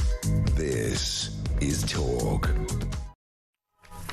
Yes, this is The Late Show with Andre Walker, Asher Gould, and welcoming back our old mate Stephen Barrett, who we have not seen in absolutely ages. Stephen, I was at the Maituzzi conference with you a couple of weeks ago. You just said you hadn't seen him in ages. We haven't seen him on this show in ages. I just want to ask you, before we ask you anything else, real concerns about the two-tier legal system, real concerns about people being locked up for their political views or for tweeting things that the government doesn't like. I know this sounds like a stupid question, but bear with me. Can you give us an update? Where do you think we're up to in terms of resolving two-tier justice and going back to a fairer system? So we have two-tier justice because our laws are too confusing. They are too fat and flabby. They have too many words in them, which means that in a good society, when we worked as a country, ordinary people, non-lawyers, could read our laws and know what they meant. And that was taken away from ordinary people. And then gradually the words got so complicated and so flabby that lawyers had to become specialists in increasingly smaller areas. So all lawyers did suffer too, and are suffering too, because we're pushed into increasingly tiny pens. When I burst into the scene in the media 5 or 6 years ago, people were like, well, Stephen, you can only talk about this. You're only allowed to talk about this type of law. You're not allowed to talk about this type of law. That is the problem. This flabbiness, this fatness. But that was the whole essence of it, wasn't it? Tony Blair brought in about 20,000 laws, and the reason is then it can go to the judge and he can pick and choose which one he wants this person to be done in. And if you're on the right side politically, you're all right. And if you're not, you go down. And it's all very confusing, these 30,000 laws. And that's why it was done. So it was done with design, wasn't it? It's quite possibly done with design, but when Andre first allowed me to have a voice in the media, for which I'll always be grateful, it was I didn't really know how to explain it to you. And of course, the difficulty back then was that the public didn't know me, so they might just think I'm a bad lawyer. And I think a lot of lawyers would make this point. They would cry out and go, do you know what? Look, he's got long hair. He can't be a good lawyer. Well, whatever, I just don't care anymore. But, a lot of lawyers will admit this. And I mean, I was at a conference with a Cambridge professor admitting this, who's an absolute, lefty public lawyer, admitting this point. And it's got to the point where we just don't know what the laws are. Am I being completely naive? I always give this example that is made up. My understanding is the way the law originally started was that you would have a very simple thing, probably based on the Bible: do not steal. And what would happen is a magistrate would come to town, they would get your jury together, and you'd stand up and the guy would say, I believe Stephen Barrett is guilty of theft because he stole my goat. And Andre Walker stands up and goes, yes, but Stephen Barrett... Allegedly. Stephen Barrett owed me 2 pence, and I took the goat as settlement of that debt. And then basically the law would say you can't steal, and the 12 men of the jury, and it was men in those days, would then decide whether they thought my actions were justified or whether I was in fact a thief. Now, of course, you go to these laws and they're that deep with all of these loopholes here and rule there and whatever, and you can end up guilty of something accidentally. And we have this problem, Stephen, also with the police, where some little poo hawk who has read all the rules and deliberately turns up to a protest in order to cause trouble is stood there arguing the law with the police. The police don't know the law, because how would they? Because they'd need to read thousands of pages. And this kid has done his Google search on whatever it is, and it causes all sorts of problems. Yes, I mean, and it's a problem for good police officers too. And you're right to highlight that there are good police officers who would like to apply simple rules in a consistent way. It's a huge problem in regulators. I probably shouldn't attack mention the media regulator because I don't want to cause concern, but every regulator is like this. The financial services, the financial services regulator has something called the consumer duty. Nobody knows what it means. Okay, nobody knows what I don't know what it means, and I used to be paid an awful lot of money to give advice in financial services law, ridiculous amounts of money, but you know, nobody knows what it means, and so we end up with this ridiculously aspirational sort of collection of phrases that isn't really clear. It's too woolly, isn't it? And then the judge can just pick and choose, and the lawyers can. But the other thing is, it's been infected, our judicial system, with activist judges. How far has that gone? Because we did see the other day, I know Tommy Robinson got off, and rightly so, because the judge said, you know, he was venomous against the police and what they'd done. So how is it changing round, or are there some good judges, and what's the sort of percentages? I think with all these things, like even the civil service, there are good people inside it. So there is a desire to protect them. What I think we can't do is use that desire to make these institutions immune from criticism. So I've crossed the Rubicon, and I will now criticise judges. I was not at all happy with the treatment of Lord Justice Bean, who made the Epping Hotel appeal case, because he was a Fabian, he was a member of the Fabian Society. These are policies of a Fabian government, and the Fabian Society supports. And the High Court judge before had made the right decision, according to other barristers I've spoken to, and they just overturned it for political reasons. I think so, but all you can say is that actually the laws were so unclear that none of us can prove that point. For that reason, and until we get back to clear laws, I made this point with Suella Braverman the other day. So Suella and I both think that the hate marches passed the legal test for being banned by the Metropolitan Commissioner. I think it was easily met. But the laws about whether or not you can ban a protest are themselves so fat and flabby that somebody else, another lawyer perhaps with a different type of politics, can come along and say, oh, no, the Met Police are quite right, they can't ban these protests, and nobody knows. But they're officially violent. Those protests are officially violent, because if you go there and you look Jewish, the police actually move you for your own safety, which ergo proves they are violent protests. Yes, but what happens is that lawyers like me who tell the truth or interpret law as I would see it accurately, if I fail, I fail, and I always invite people to correct my law. That's fine. To disagree on politics, my law is either right or wrong. It's not an agreement or a disagreement. It's right or wrong. I think that test was met, but it is very, very easy for somebody to come along on your program and say that they are a lawyer too, and they may well be a lawyer too, and say that the test is not met. And there's some human rights and stuff like other laws. And how confident are you? The ultimate test is how confident are you? You made a brilliant point to me. So one of the things that we like about you, Stephen, is that you know, I always said to you that the viewers and listeners to this show are busy rather than stupid. You know what?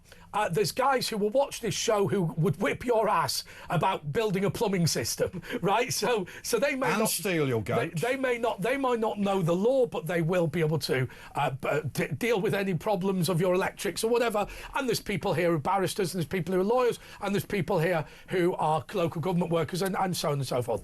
But a lot of us are hearing about this Judicial Appointments Committee, right? And we're hearing about this idea. So let me get this right. In fact, I'm just going to rehearse this. You know what I'm going to say.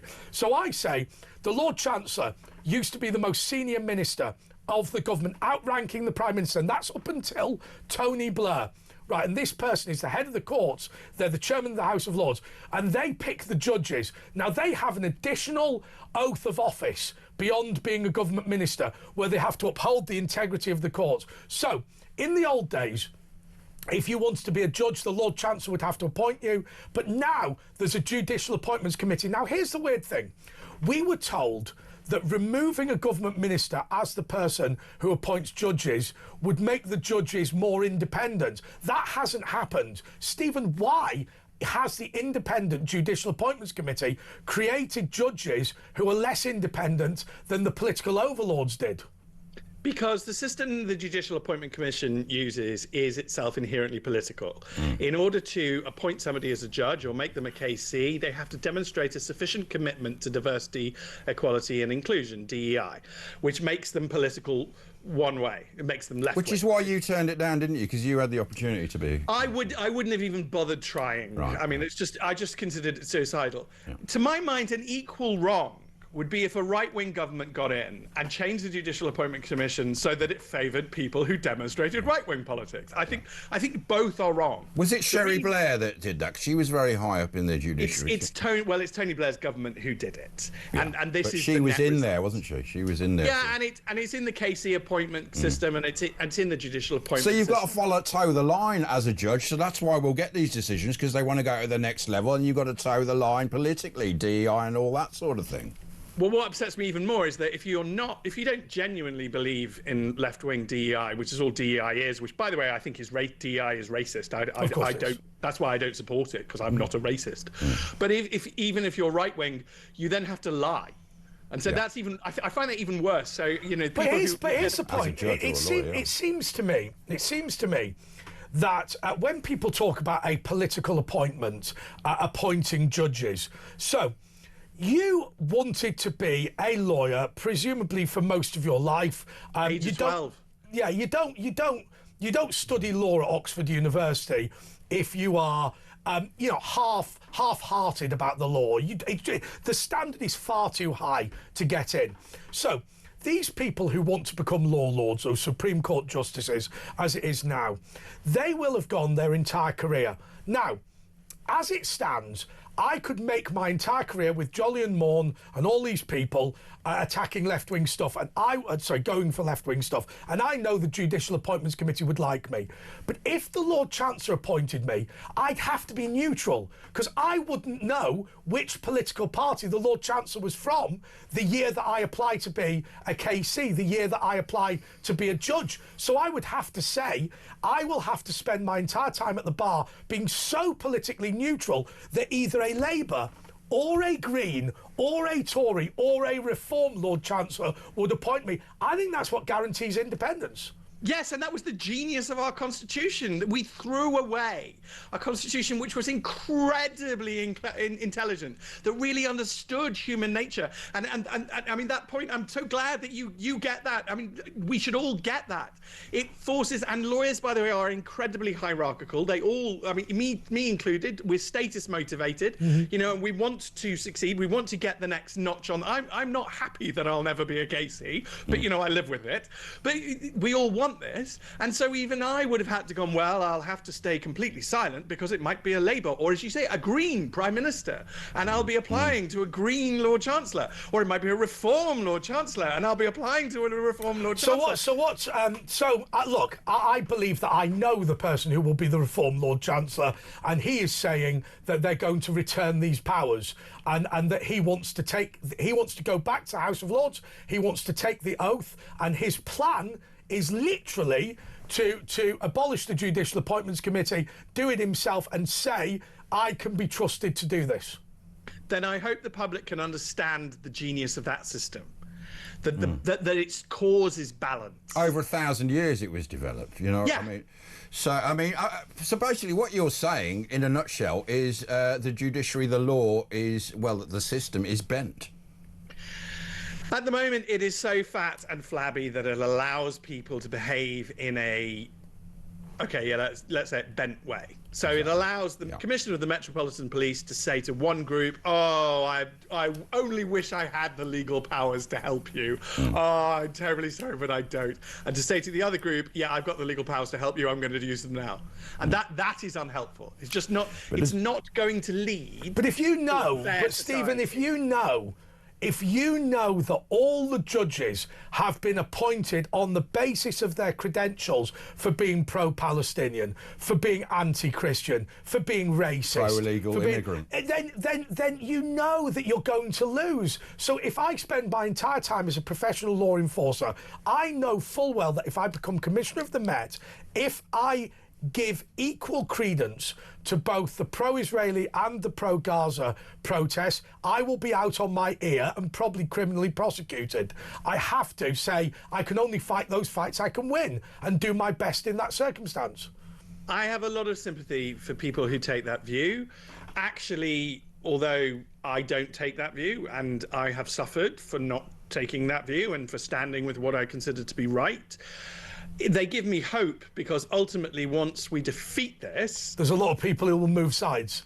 Yeah, they will simply say, yeah, I only did it for my self-interest and because I had a mortgage. Thank you, so God, you were saying it. I mean, we all get it now. The amount of people who will privately message and privately say, and we're supposed to, we owe them, I mean, I recognise I do owe them a duty of confidentiality. But when the day comes, yeah, I'm not going to be terribly forgiving of the genuine believers, who I estimate are about 15% of the population. So what can we do? I don't think there's much bigger than that.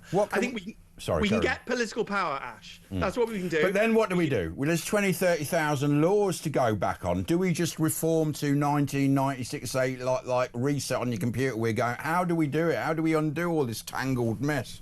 It's a really complicated process of weaving and deleting and cutting, rebuilding where we need things, because you can't just reset to a previous date, because technology and the world and the economy has moved on. So it is a very complicated process. I estimate it would take about 2.5 years. I recommend any incoming government is prepared to do it. I don't think there's anything more I can say on that, but I'm willing and able to help. Are you confident, though, in the long run, in the next 10, 20 years, we're going to get back to a stable ship? I don't think we've got 20 years. No. So I think we do this realistically the next within general the election. 5. And why, and Stephen, why, so your colleagues in the law, probably many of whom are very good people, yeah, we know they've got egos the size of France and things like that. Why are they so angry with you for having the temerity to speak out on these issues? Because he's telling the truth. Defence of the law is what you care about. I don't mind if people debate things and decide you're wrong. That's fine. We can all do that. But it's the fact that you're saying you fear the two-tier system, you fear the harm it will do to society, you don't believe this is a passive issue. Why are they so upset about that?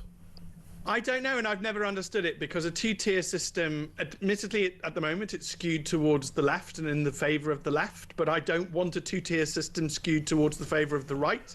I want the rule of law, which is fair rules applying to all of us.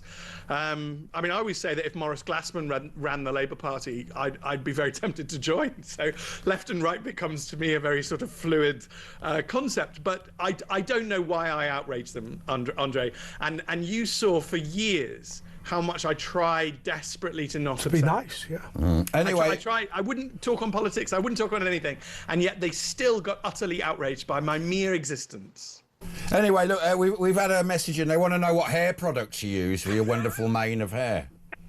Well, I'm in talks with Pantene Pro V. That's what they said, actually. Yeah. It's all very. They said Pantene, yeah, didn't they? Well, that's great, Stephen. And also, someone says, "Where's Danielle? I wanted to look at some big." Oh, you can't say that, man. But he says there's a couple on screen right now. Anyway, that was Stephen Barrister Supreme. Thanks for joining us, Stephen. It's all your phone calls, and we're going through the papers, but mainly your phone calls, right to the end. 0344 499 1000. Back in a jiffy.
across the UK.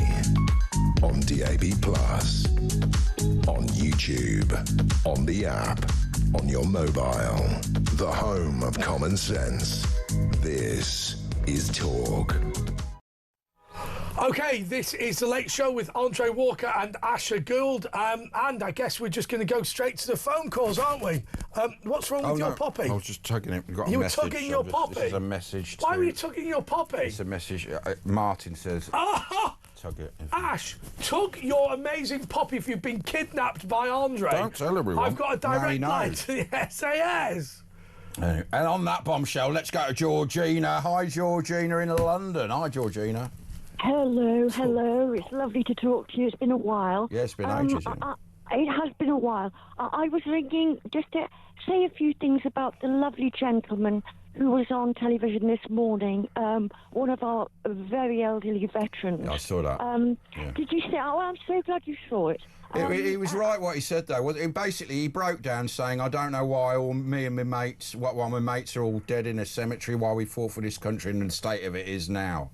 Well, I agree with every word that gentleman said, and I know I do rattle on a little bit, Asher, but please, just let me say I've got a few little things written down so I didn't forget, and I'd just like to say my piece, if I would be allowed to. You are allowed. Away you go. Thank you so much. Well, I watched Alec Pentone on the TV this morning, and my heart broke to see such a courageous man who fought for his country and watched many of his friends. Actually, stop there, Georgina. We've got the clip. We're going to play it to the audience, and then you can come back. Let's see what happened. What Georgina's talking about. Here we go. Press play on the Betamax. My message is, I can see in my mind's eye there were rows and rows of white stones of all the hundreds of my friends and everybody else that gave their lives for what? The country of today. No, I'm sorry. The sacrifice wasn't worth the result that it is now. Oh, well, I'm sorry. What do you mean by that, though? What we fought for, what we fought for was our freedom. We find that even now it's darn sight worse than what it was when I fought for it. He's bang on, isn't he, Georgina? Anyway, you carry on with what you're going to say. Well, I will. It's quite emotional watching that, to be honest. Yeah, it makes me very, very angry, the fact they treated him like a 5-year-old. How dare they? Patronising. This man has fought for his country, and those people who were asking the questions and telling him how he should be feeling and how sorry they were haven't a clue what he went for. That man watched his comrades die, only to see our country, over the decades, deteriorating into this disgraceful state it is today.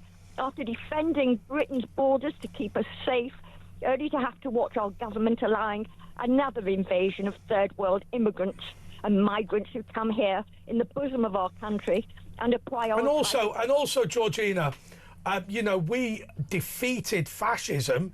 We now see fascism on our streets all the time. One third of British Muslims believe in the implementation of Sharia law. They believe in the implementation of the hijab. They believe in the implementation of rules making homosexuality illegal. Fascism has never been more rife in Britain. Now, 2/3 of British Muslims don't believe in any of that garbage, but 1/3 is still 1.3 million. And it's increasing with the younger guys as well. 1/3 is still 1.3 million people. That is far larger than Oswald Mosley's Union of Fascists, who was so comprehensively defeated on Cable Street. Well, may I finish? Sorry, Andre, do you mind? Yeah, this government should be utterly ashamed of what they've done. They should be utterly embarrassed by the fact that they have not only let our veterans down, but that they have let every other man, woman and child in our United Kingdom down, whilst Keir Starmer and his comrades are on a fool's errand at COP30. Well, not just let them down. People have been murdered and raped because of their policies. Yes, and it's happening on a daily basis. Yeah. A daily basis.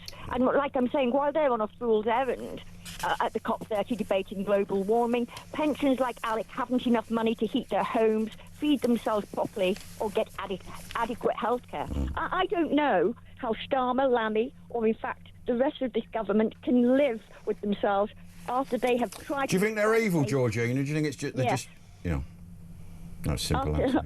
Can I just finish with Sorry, that? oh yeah, sorry. Would you mind? Oh, for God. Yeah. Right. All right.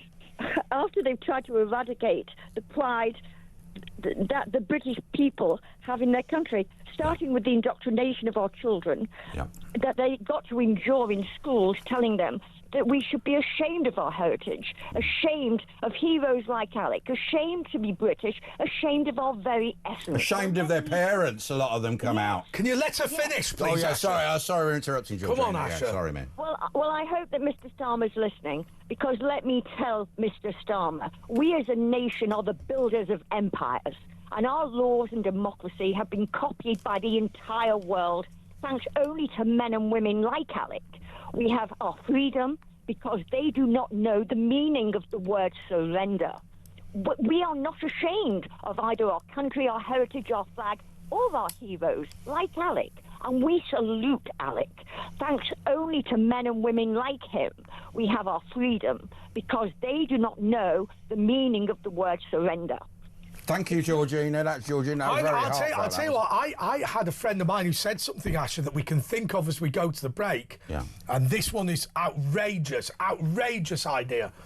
My mate said the big problem with the First and Second World War is the really good people were so brave they died. And what is left here with us is just the dross. Yeah. The people that built the country, the people that were really fantastic, they're all dead, their bloodline's dead, and it's for us idiots to carry it forward. And that's why the country's in such a poor state. Yeah. We'll be back after this in 2 minutes with Bill, Steve, Frank, Pat, Alex, and the First World War, of course, Paul, Keith and Robert, but with Bill after this. Back in 2 minutes.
Across the UK, on DAB+, on YouTube, on the app, on your mobile, the home of common sense.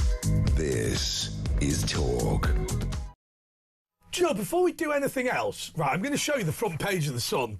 Right, we've not done a proper press preview this hour. We will go through the papers before the end. But I'll tell you one thing, and this is going to sound awful because this is a story about how Fergie is in literally a bar called the Doghouse in the grounds of Royal Lodge. But actually, it's this one that I'm interested in. Look. You can win a 2-night holiday at Wetherspoons if you buy the Sun. Right, do you know these new Wetherspoons hotel? I'm not taking 2-night family break. I'm not taking the mick. Right, Wetherspoons have bought all these massive buildings. So remember, let me tell you the story about Wetherspoons. So basically, when they ended the Tide pubs, Tim Martin wanted to buy a load of pubs but wasn't able to do it. So instead he bought all these like derelict cinemas and theatres and all this sort of thing for no money and did them up. Well, the result is they've got all this space upstairs, so they've decided to create a hotel group. Now, the Sun, having its finger on the pulse of everything, is giving away holidays in Wetherspoons. Now, if you are not up for a holiday at Wetherspoons, you should not be watching or listening to an Andre Walker programme, because that is sacrilege. Dream come true. That is sacrilege. I mean, only 2 nights. So what about a fortnight? A fortnight at Wetherspoons. When my dad, I'd do a fortnight at Wetherspoons. I would, yeah. Damn right. Great breakfast. Damn right. And great value for money. Right, I'll tell you what. When this is awful. When the local Methodist church shut in Goulburn, me and my dad wrote to Wetherspoons asking them to take over the church and turn it into a pub. Right, which is like a church for you, isn't it? Wetherspoons. It's not unusual. It's not unusual for me to get up when I'm staying at my dad's and get a taxi to Oral. Is it Oral or Wig? Oral. No, yes, I can't remember. A taxi to Oral, please. No, it's not Oral. No, it's Ashton. Ashton in Makerfield. I get a taxi to Ashton. You know who's from Oral? Well, I don't know. Pete Barnes. I'm not joking. Explains a lot. His dad is the secretary of the Oral Rugby Club. Right. Anyway, how do they play Oral Rugby? Royal Dodge. Anyway, I often go to the Ashton pub that's a Wetherspoons, but I will tell you, I'm just going to tell you, turn off now if you don't like Wetherspoons. I don't care. Don't care. Call us. Bill, let's go to Bill in East Lancashire. Yes, I'm in Accrington. Yeah, good evening. Accrington! Can I tell you about Accrington? Lardy-Dars. Accrington Stanley. Forget that. Lardy-Dars. Exactly. Lardy-Dars nightclub became the Wetherspoons in Accrington. The Wetherspoons in Accrington, it's actually called, it is Wetherspoons, but the actual pub name's called the Criterion. Yeah, but it's in Lardy-Dars or Eclipse nightclub, isn't it? No. Oh. No. Anyway, what do you want to say, Bill? I've been on hold now for about 45 minutes, and you've covered so many topics. I mean, you've played James at 11 for 10 minutes. Yeah. I only spoke to James once, but my radio's never turned off, even if I'm not in the flat. It's always on, even though I can't. It's like being in North Korea. Yeah, well, it is. Like really, General Noriega. Yeah. But like I say, I've only actually spoke to James and yourself once, and I've been listening to talk since it first started. The radio station started. Fantastic. And it just made me and yourself and everybody else so sad to hear of his passing. A legend in his own right. Yeah. I know he moved around radio stations. Well, he was here for a long part of the time. I know, and he was on the other one. But that was only because he broke the broadcaster's code for a few years, and then we lay low, and he came back. Yeah, and then obviously because of the medical issues, he had the cancer, and I think he found. Did he have his own charity? He did. It was the James Well Kidney Fund. Then I think it was the British Kidney Cancer Association, Cancer UK. So have a look. If you've got anything like with your kidneys, go on the website. Have a look. Google it, and there's loads of information there. Yeah. Yeah, but anyway, when you just spoke to before myself, Georgina, she's covered everything that I was going to say about the country and about the corrupt, and I mean corrupt government, as in Conservatives previously, Labour now, and you've got Reform coming up. I don't know what to think about them. What would you do in the next election? Who would you? Some people are saying, well, Reform are the only alternative. Well, there's nothing else. There's nothing else. There's nobody in the pipeline that I would vote for. What about little Nick Tanconi at UKIP? I've heard the name, but I don't know too much about him, so I can't really, I've heard the name and that's about it, but... he's not little, by the way. He's a personal trainer. He's like a carpet fitter. Yeah, but I'm thinking about Keir Starmer. I have to be careful what I say. Well, you don't. He's a see you next Tuesday. He's he's a wet lettuce, basically. He's a wet lettuce. You look at Nigel Lammy, PMQs on Wednesday. As soon as PMQs finished, he was out the chamber. He doesn't want to answer to people. Well, I think he misled Parliament there, because they were asking him if anyone had got on the loose from prison, and he sort of avoided it. And I think he misled Parliament, he definitely misled which Parliament. the ministerial code means he should resign. Yeah, Ash, he won't take responsibility. None of them will. No, because they're wet lettuces. They get well, look at Rayner. Right to the end, she was trying to stay in, and she's now trying to get back again. Yeah, tax evading. And writing a book. People. Sorry, just to stop you, Bill. Yeah. Angela Rayner's writing a book. Well, someone's writing a book and putting her name on it. Yeah, she wanted to get a biography written, but sadly Enid Blyton is dead. But anyway, carry on, Bill. Oh, you just said Enid Blyton. I used to read her books, Enchanted Woods. Yeah, that's right. That's right. She wanted Enid Blyton, but it was unavailable. It's going to be the first. It's going to be the first political autobiography with Biff and Chip in it. Right. But anyway, very, very quickly, just going back to the government, because I know you've got other people waiting. It's gone out of my head now. Cause I'm under Come on, think, Bill, think. But Bill, I want to ask you a question. I want to ask you a question. And it's this. I want to ask you a question. Yeah.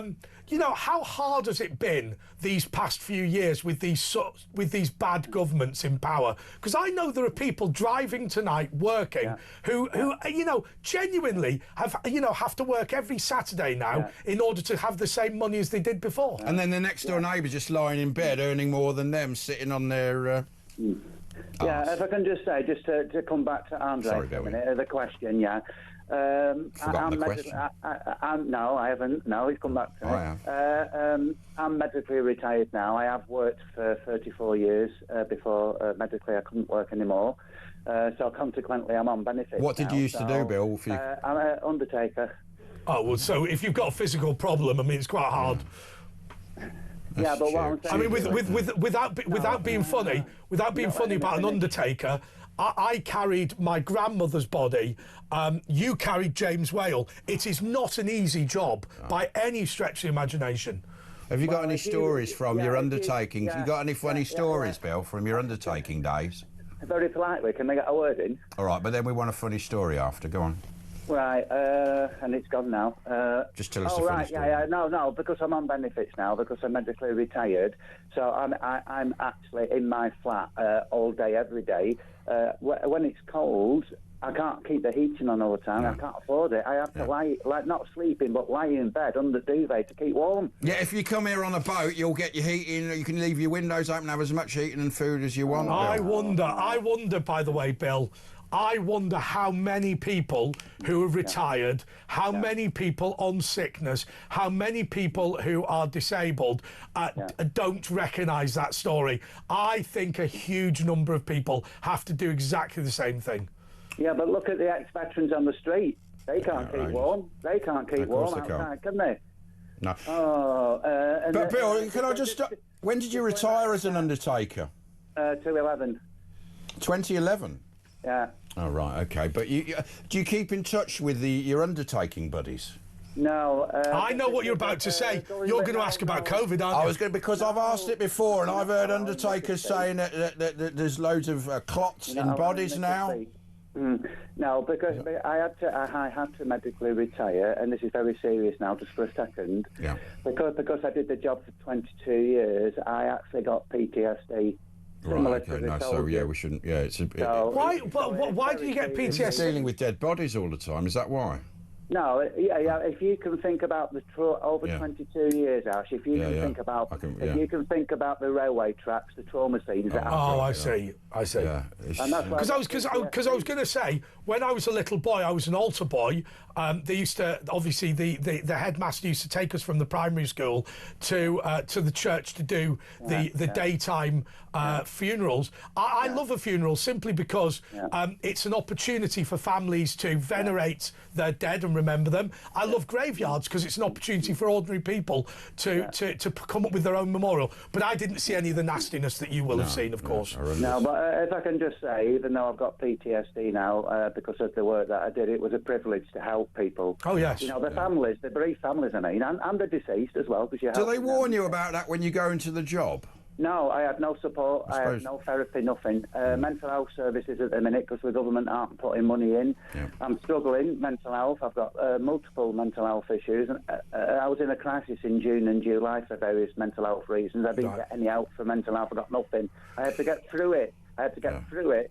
Through sheer strength, mental strength. I had to get through it on my own. Well, it's great you have, Bill. Nothing. And it's great you have. You've got the strength to do that. Well, I will say something else, Bill. Thank you so much, Bill. I will say something else. Look, people who do that, people who look after people at their lowest ebb, I think deserve genuine praise. But I'll tell you what we should also do, just in case. Let's give out the Samaritan's number, which I think I can remember. But if you are suffering from a mental health problem tonight or you're traumatised, it's 116 123. Look, there's no need to be alone. There's all these people who will take your call. But I have to say, anybody who supports people after they've lost a loved one, particularly if it's a traumatic death, they've got my respect. I mean, it's one of those jobs that takes a special person to do that. You know they've got to be a special person to do that job. Anyway, it's Talk. It's all your calls after the latest new news. It's Talk with Andre and Ash.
Across the UK, on DAB+, on YouTube, on the app, on your mobile, the home of common sense. This is Talk.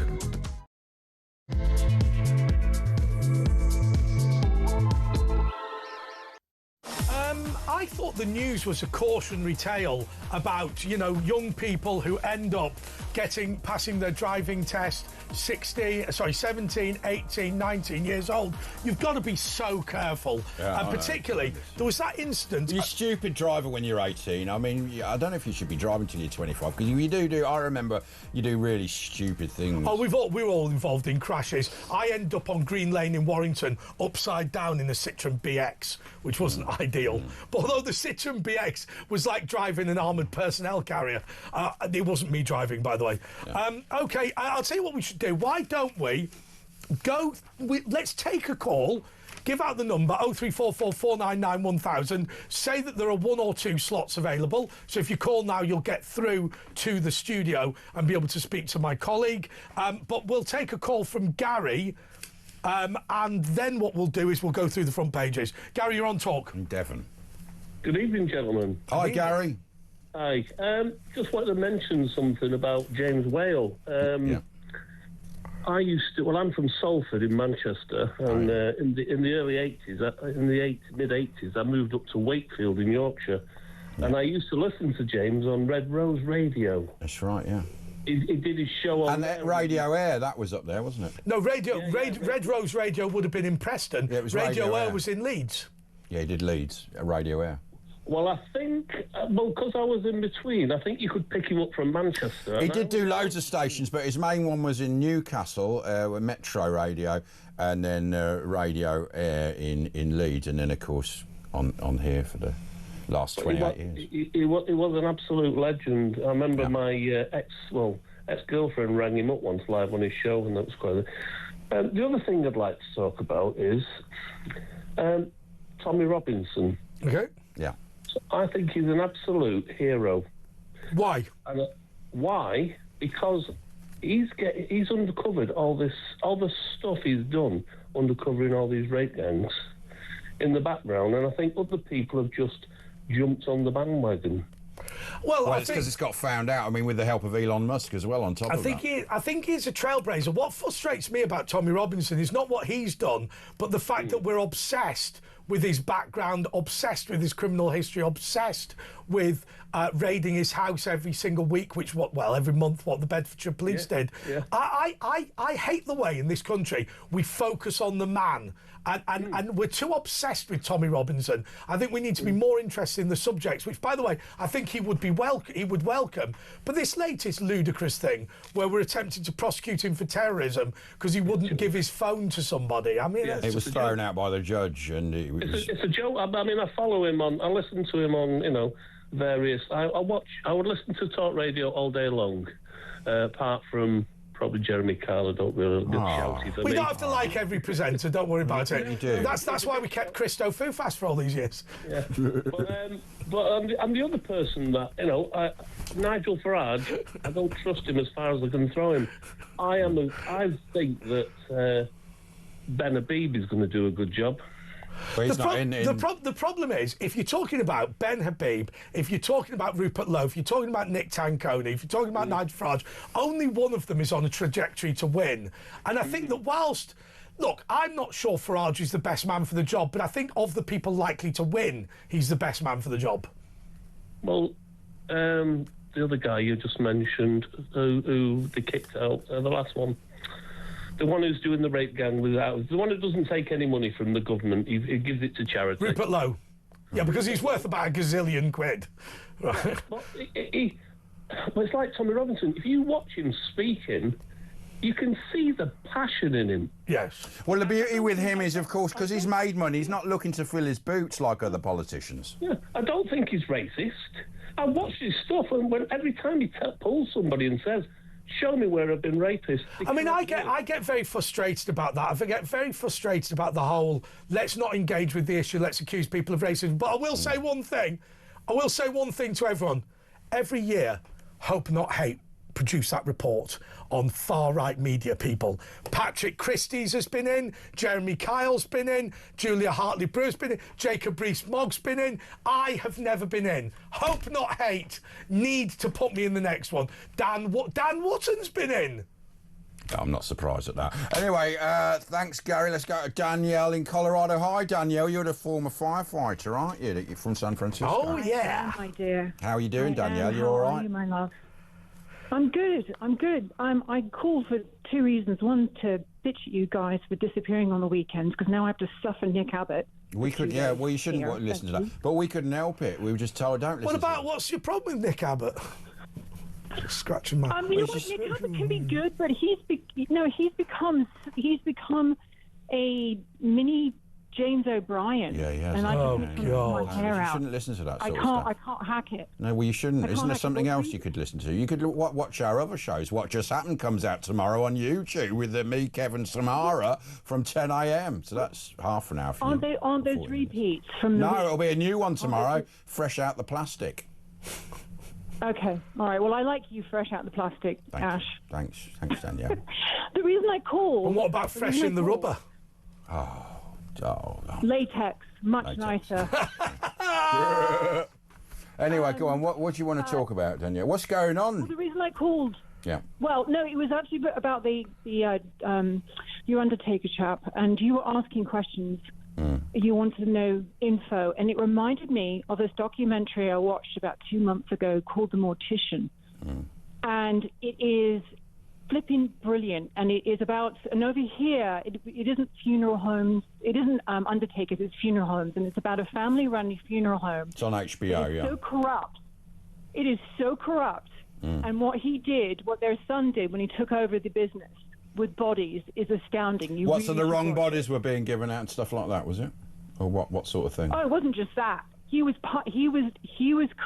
came up with a routine of cremating like 15 bodies an hour, and you're only supposed to do 1 or 2 a day.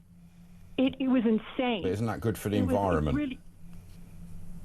You've got to watch it. No, it means you just give the ashes to anybody. You just divide them up. So I see, right. It's similar to what they do with animals, which is what they tend to do is they cremate, say, 20 dogs together and then give you a 20th of the... So you get a blend of dogs. That's terrible. Well, no. I mean, you can choose to have your own dog cremated on its own, or you can choose to have a blend. It costs more for a single. No, these people were paying for individual cremation. No, I understand that. Yeah, you wouldn't want to do that with humans. Yeah. No, it's not allowed with humans.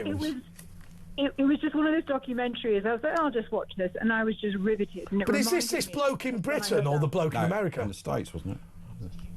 No, this was in the States, and it was set in Pasadena, and it was a very, very well-known, well-established, old family business, and the son took over. And he went to jail for a long time. And has the business now failed because of that? Well, one would think so. It must have. Because the mother also knew about it, and she went to jail as well. It was great. It was great. So you should watch that. You know, the Lamb Funeral Home. It was the Lamb Funeral Home. While you're wearing your latex in your flat in Eastbourne. No, listen, Danielle, because we had that Undertaker on before, right? And she knows a lot, actually. And he was talking about traumatised. You were a firefighter boss in San Francisco for 20 years, and so you obviously saw some horrendous things. Did it affect you? Yeah, every first responder has what I call your ghosts that basically stay with you, and there's certain calls that just hit you really hard, and we didn't really have any support. In fact, our peer support was really lousy. But going into that kind of job, you're there to help people on their worst days, and there is some type of gentle satisfaction to that. But there again, also in the sense that you are trying to help them ease that in some way, shape, or form, and often we cannot. But there are also other situations where I've helped give birth to babies, and you obviously save lives, which must be very satisfying. But isn't there a moment? I mean, I remember phoning my aunt to tell her my mother had cancer, and I told her it had spread to the brain and all this sort of thing. I mean, it wasn't a don't worry, this is an early diagnosis thing. It was, this is dreadful, and I felt that part of my duty was to be there on the worst day of her life. And I think that actually there is something great about doing that. Yes, because it's human nature and it'll always happen. So you can either choose to participate and help or just, not. And often with the English way, the way we are, we tend to turn a blind eye and, not get eye contact. And I'm not like that. I tend to run into it. So, Danielle, look, you're in the States. You've been there about, 20, 30 years. What's your view on what's going on, with Trump and now Mamdani in New York? You used to be in California. Why did you leave for, it's terrible woke California to go to Colorado? And what's it like in Colorado? Well, I left San Francisco because I think I told you I got really sick from the vaccines. We were mandated to get vaccinated, the COVID vaccine. And I got really sick and I ended up having to retire. And I went on state disability and I couldn't live in San Francisco anymore because it's so expensive. But it is also, it's not just standard expensive. You are taxed. I was paying 52% of my salary in taxes. Wow. It is unbearable to live there in that sense. And then on top of it, it is very, very, very, very progressive. And crime-ridden now, San Francisco, isn't it? It's very crime-ridden. It's really bad. There is a new mayor, and the new mayor is much better than the old one, but it's still decades of this problem. So there's so many people that's left California, and Gavin Newsom is out of his bloody mind. I've met him a few times at union meetings, and he literally is what you see. He really is, and he had the wettest... Will he be president? He wants to be president. Will he ever make it? He won't. Oh, God help us. I don't know. I mean, if you look at that group... But just do us a favour. Explain how he destroyed the state. Economically, look at, Andre, look at any Democrat-run state, any of them, and they are taxed through the roof. There is crime-ridden. There is an issue with housing. There's homeless everywhere. Every Democrat-run state, you can just pick them all up, and it's all the same thing. If Newsom was sat here, what would he say? So presumably he would accept the tax burden was high, and he would accept there was a housing problem, and he would accept that there was a crime problem, and he would accept there was a homelessness problem. No, but he would have an alternative narrative, wouldn't he? No, he wouldn't accept that. Oh, he'd say everything's tickety-boo and you're nuts. That's what they do, yeah. Yeah, I mean, California was the longest in lockdown. While he was at the French Laundry having wonderful supper, the rest of us couldn't go out. And we weren't supposed, you weren't supposed to be mingling in that point. He is such a hypocrite. And if you end up working and you are a member of a union in that city, it's a very, very small city. Everybody knows somebody who's married to somebody who's somebody's third cousin. It's very incestuous. They all know what Newsom is like. But, it's the same thing in New York. It's like, you turn a blind eye and you but no, this is what... So it's a client state. Basically, you let him away with being crap, but he will deliver the goods in terms of big paychecks for no improvement in service funded by high taxes. Yes, and then we'll also be paying, for example, higher healthcare rates for immigrants than they do their vets. Wow. Things like that. OK, do you want to go to a break now, or do you want to... Should we go for a little break? Thanks for that, Danielle. Great to hear from you. Call us again very soon. It's Pat in London next. Pat.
across the UK, on DAB+, on YouTube, on the app, on your mobile, the home of common sense.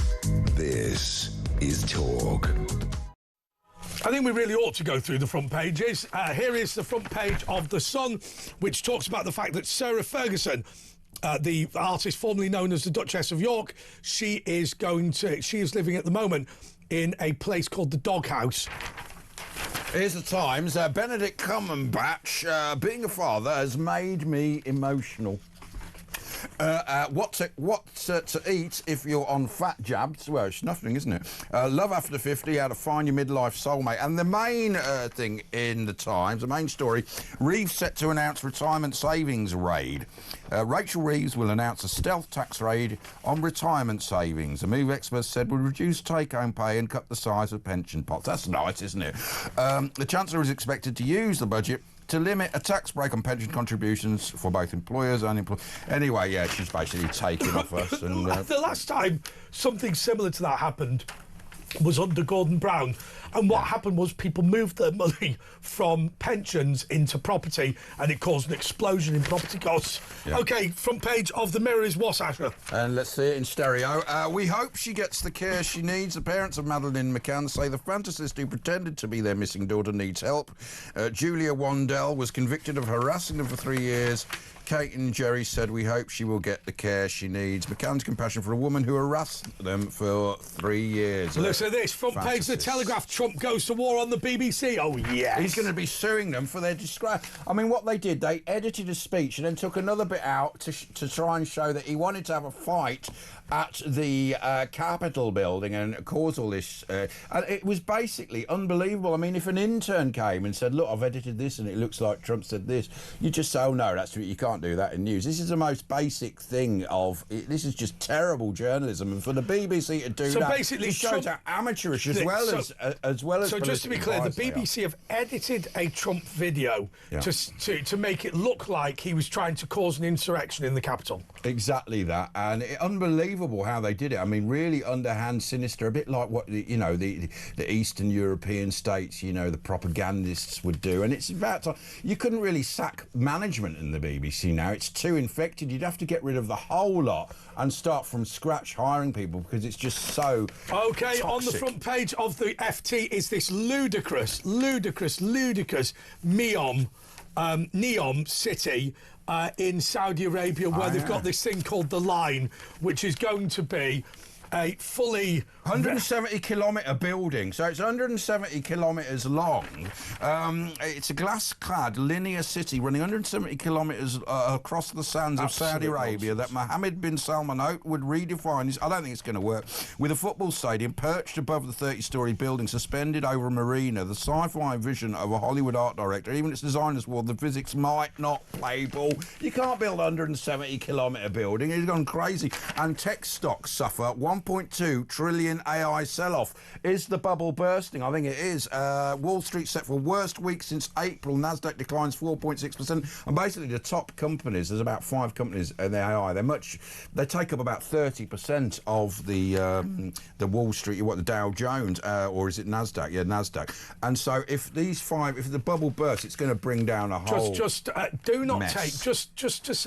Do not take financial advice off a couple of political commentators, but let me tell you something that has happened in every single financial market that's been a problem. Once the investment banks start selling these investments to retail investors, it's dog poo. Also, we haven't got the AI. It's not taking over the world like they said. We're all very disappointed. Although I did like the video that they made of you and me snogging. I know. No, that was real. no, it was not. Daily Star, Barbie's Pink Palace, Guinness Girl paint row. So is that rude? Guinness socialite. Well, I don't know. Barbie's Pink Palace. Guinness socialite Lady Mary something or other has sparked a row on her posh after turning her fancy home into a real-life Barbie house. I think it's nice. And Kel, get me in the jungle. I don't know what she's on about. I've got to say to you, if any of you visit Windsor, you're not going to believe this, but houses painted pink are police stations and security offices. So you know when you drive around like the Windsor Estate and you go, why are these pink buildings? They're police stations and security offices pretending to be houses. The Independent, the cruelest aid cut of all. UK puts 250,000 lives at risk. Keir Starmer set to slash 150 million from life-saving foreign aid funding for the worldwide fight against deadly diseases. Well, we need to. We've got to stop spending. I mean, Cameron made it legal that we've got to give about 5% of GDP away. But hang on a second. If you went to the shop now, right, say I said to you, I want you to buy me dinner, and you went, Andre, I've got some good news. I managed to spend £200 on dinner. I go, what? I go, what did you buy? Well, it doesn't matter what I bought. The important thing is that I managed to spend £200. Get it down, yeah. Right, no, that's not the point. I managed to spend £200. What government constantly does is, the win is not the outcome. The win is not the achievement. It's how much money can you spend. We have spent, remember Gordon Brown, we have spent 40 more billions on this and 20 billions on that. And you go, yeah, but what did you buy? Can you imagine I said to you, oh, Pete, Asher, do me a favour, let's buy some new equipment for the studio. Andre, I've got some great news for you, I've spent £1 million. What did you buy? Doesn't matter what I bought, I spent £1 million. Well, public money, they don't care. I mean, I saw the BBC, I mean, it's all, the BBC has really been, there's reports coming out about their buys, but also about the spending. There's about, hundreds of thousands of pounds spent on taxes that are never used because they go, oh, cancel that. They don't care, it's only public money. Anyway, let's go to a call. Let's go to, well, we said, didn't we? Pat in London, Stoke Newington. What have you done to me, Pat? Right. Or is it Stepney? You're in Stepney, aren't you? Yeah. Sorry, Pat. Well, the guy you had on, the meteorologist at the... Jim Dale. Jim Dale. Yeah, I mean, you're having a debate, but one thing... I mean, even at COP, what they're not, talking about is I'm going on about the Ukraine-Russian war. Now, it's contributed significantly to climate change, releasing approximately 230 million tonnes of greenhouse gas emissions in its first 3 years, the equivalent of the combined annual emissions of Austria, Hungary, Czech Republic and Slovakia. Well, we know, Pat, they don't really care about it. It's a tax rules. It's a way to basically make them rich, make us poor. That's why they're doing it. If you were truly in favour of the environment, they wouldn't be carving a road through pristine virgin rainforest in the Amazon basin. Well, that's true. That's true. But next time you have this Dale into the studio, quote him those figures. I mean, it's increased by 31% this year compared to the previous 2 years, partly due to fires fueled by hot and dry weather.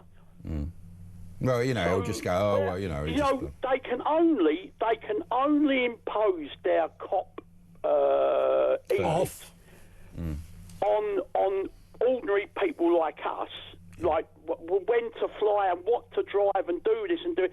But the serious ecological problems like the war in Ukraine, they can't do anything about it. Well, look at China as well. I don't mind China building a coal mine every... Yeah, just to clarify the point that you're making, Pat, because it was what I was trying to get across to Jim Dale.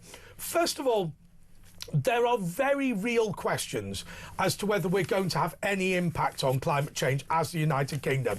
So the question is, are we going to destroy our economy, destroy our prosperity, destroy our community, destroy the NHS, destroy all of our heavy industry, destroy our ability to protect ourselves if there's a war, in exchange for a negligible impact on climate change? Now, what Jim Dale would say, if he was sat, here's what Ed Miliband would say: as long as we make an impact of some description, we're saving the world. I think what's much more likely to happen is that, first of all, we are mitigating or reducing our climate, our CO2, in order to allow the developing world to increase theirs, right? So basically, we're just handing our wealth to China. That is the end result of it, in exchange for no benefit at all to global warming. Well, that's true, but you can't never, ever, ever convince these people. No. Because it's his religion. They don't believe what they say anyway, most of them. They're just doing it, they have a great life. No, it's his religion. I'll tell you what I thought was very sad. When I saw children walking around the streets going, "You'll die of old age, I'll die of climate change." Let me tell you one thing. You've got to die of something. It is a fact. It is a fact that children born today will not die of climate change. They won't. No. There's probably a nuclear bomb. Now, there may be an issue with us adding to the natural cyclical changes of the Earth in terms of its climate. But the idea that they will all die of climate change, they are told in school, Pat, that age 40 or 50, the sun is going to get that hot that they will burn to death. That's what they believe. There's no debate about it. That's what they believe. And it is simply and demonstrably untrue. And when people say the science is not in dispute, that is correct. The science is not in dispute. Children walking the streets today are not going to die of climate change. The science is not in dispute. Yeah, I mean, that's their science. No, it's their religion. It's not science. It's religion. Well, a religion, well, whatever you want to call it, basically, whatever you want to call it. But they are only powerful enough. I mean, this COP and all these people out there are only powerful enough to put their edicts on, as I said earlier, the likes of you, me, you can only fly once a year, or you can drive. You can only drive this. You can't eat meat. You got to eat insect burgers. That's what's. Whatever. But for real problems, i.e., conflict. I mean, say China invades Taiwan. Now you've got another problem, i.e., environmental problems. Now. Nothing like that is ever. They shut that out. They shut that away. But Pat, there are these relics of history. Ned Ludd, head of the Luddites. The Reverend Thomas Malthus, the head of the Malthusians. You look at this. Ned Ludd believed that if you brought in mechanisation in the cotton spinning industry, then people would die of starvation as a result, and that mechanisation in the Industrial Revolution should be stopped by law in order to prevent poverty. Next, the Reverend Thomas Malthus believed that if the population of the Earth rose above, I think it was 200 million, then everyone would die of starvation, and therefore we should ban people having children. And that's what Thomas... They used to say you'd suffocate if you drove over 30 miles an hour, the Cubans. Now you have Greta Thunberg. Greta Thunberg believes similar things Doom Goblin. to Ned Ludd and Thomas Malthus. These people will be joked about in history books in future, but they already are joked about. The danger is with these people, they put their pseudo hocus pocus science into a position whereby it can cost an awful lot of money. If we follow what Greta Thunberg says, it will not improve the environment, it will make it worse, but we will also lose a war with China.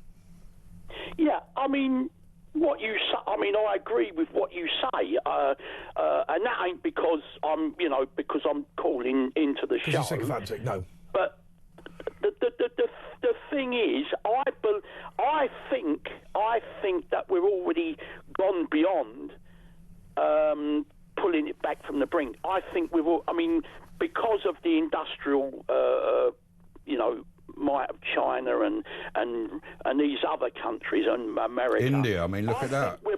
India. Yeah, cool. I think we're past it, and I don't think what we do. You can probably sort of fledge back on what you're doing, but then.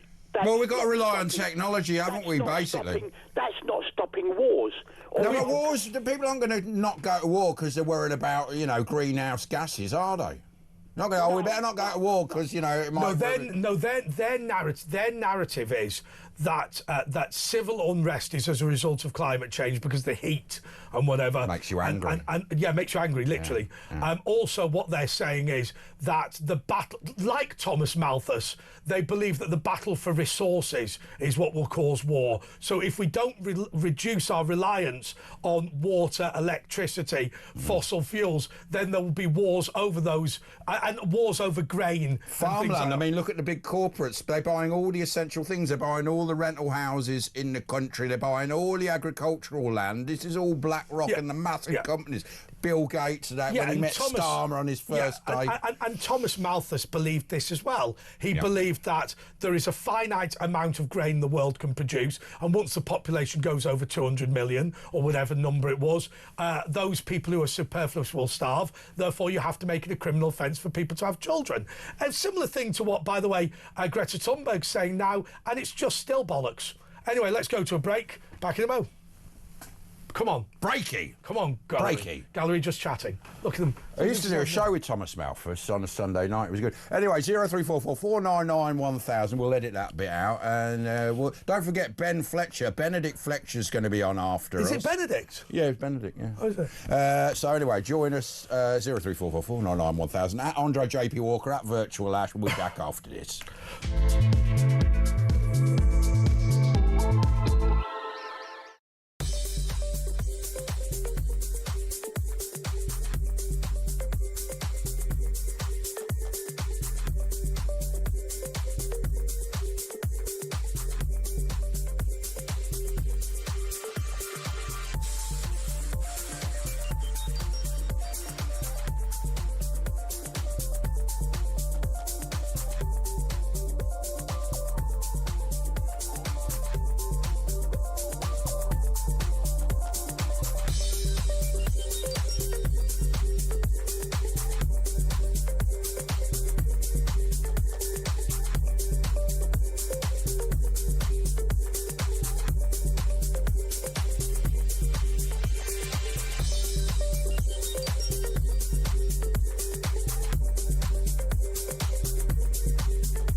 Across the UK, on DAB+, on YouTube, on the app, on your mobile, the home of common sense. This is Talk. Hello, this is The Late Show with Andre Walker and Asher Gould. Let's get straight back to the calls. Let's go to Steve in Derby. Hello. Hello. Hey up, Duck. Hey, me Doug. Basically, I'd just like to sort of say, I don't know if it's just Derby or if it's everywhere, but there's a distinct lack of poppy wearing in the city centre, and people don't seem to be. There's people selling them in Derby, but you just don't seem to see many people wearing. Do you remember in London when they attacked the people selling it? I think it was at King's Cross Station. They actually attacked the poppy sellers. It was unbelievable. Oh, no. Yeah, but isn't it hypocritical to wear a poppy in memory of something that you've got no connection with? Yeah, but it's their country, apparently. But it's not, though, is it? No. I mean, I had a friend of mine who refused to wear a poppy because he was of Turkish descent and Turkey was on the German side, and he just said, "Well, what's the point in wearing it?" I just think there's lots of you see English people in Derby. I could understand perhaps Muslims and Eastern Europeans not wearing it as such, but there's a lot of those people. Is there a lot of wokery in Derby? Is there?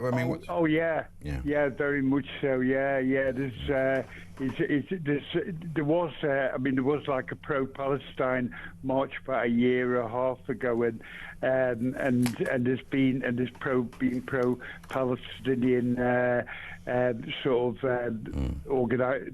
events been going on, and there's a lot of wokery in Derby. Yeah, but it just seems a shame that what was on before, what people... Well, he was right, that old great hero soldier. I mean, I think he was 100 and something. He was exactly right what he was saying. Those patronising presenters, Adil Ray, what an idiot. He's a knob, isn't he? I had a big argument with him on Broad Street. It's just just straight out, just go for it.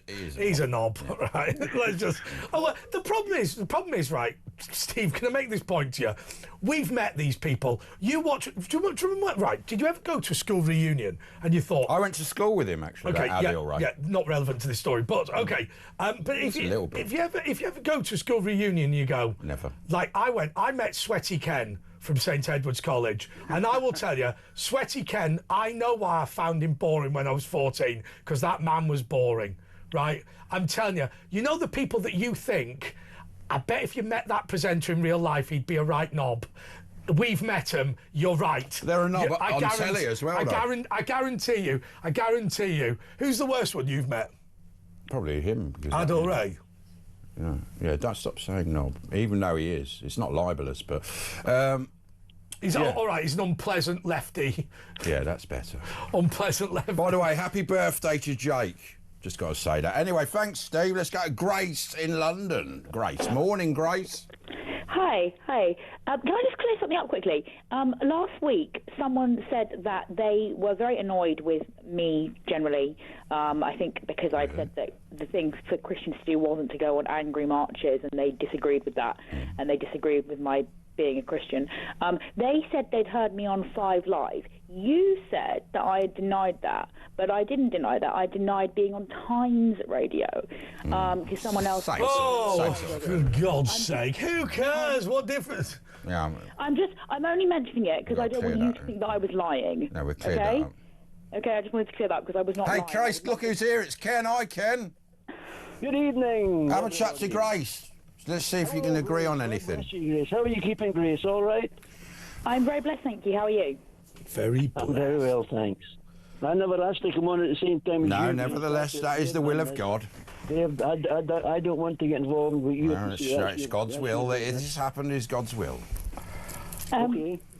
I was going to briefly say that about aid, David Cameron legislated for aid to be 0.7% of GDP, not 5% of GDP, and it can make a very significant impact pound for pound when it's spent well, much more than money spent here can. It absolutely did. The Indian space programme was a huge success. I'm not joking, it was. Yeah, but it's been apparently far more cost-effective than other things, but that's not what aid money should be spent on. When aid money is spent well, it has actually been reducing disease. No, my problem with aid money, Grace, is this.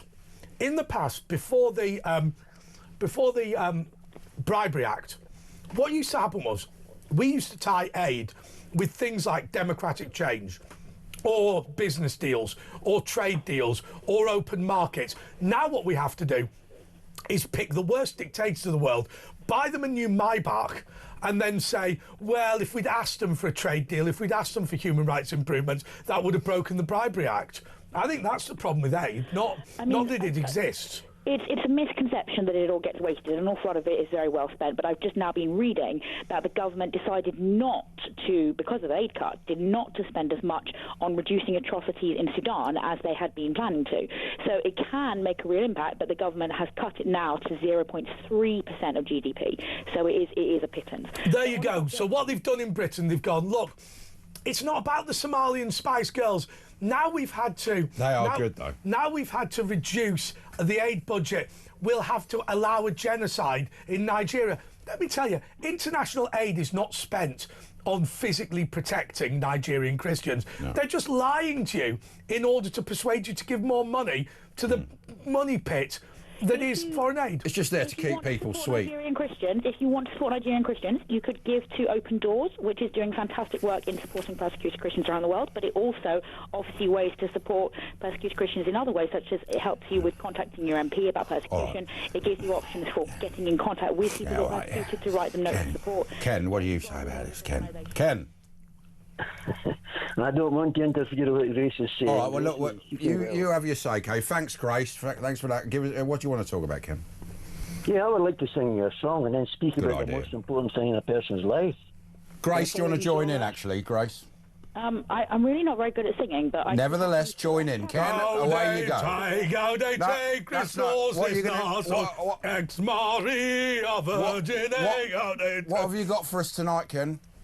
Well, let me sing this song, but listen, don't mock this song. I'm not going to mock it. Don't mock it. We're going to join in, if anything. Join in if you want, yes. Don't do the In the Name of Jesus one again. You've done that every time. When we walk with the Lord in the light of His Word, what a glory He sheds on our way. When we do His good will, He abides with us still, and with all who will trust and obey. Trust and obey, for there's no other way Come on, Grace. to be happy in Jesus but to trust and obey. I wish I was brave enough to sing, I'm just not. Amen. So listen, if you want to be happy in your life, Andre, Ash, Grace, myself, everybody, believe in Jesus, ask forgiveness, follow Him and obey Him, and your life will be blessed by God. Thanks, Ken. Grace? My favourite hymn is Bread of Heaven, Bread of Heaven, sing His name forevermore, evermore, sing His name forever. It's not the lyrics I normally sing, but Bread of Heaven. Right, we'll take a break. Back in 2 minutes.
Across the UK, on DAB+, on YouTube, on the app, on your mobile, the home of common sense.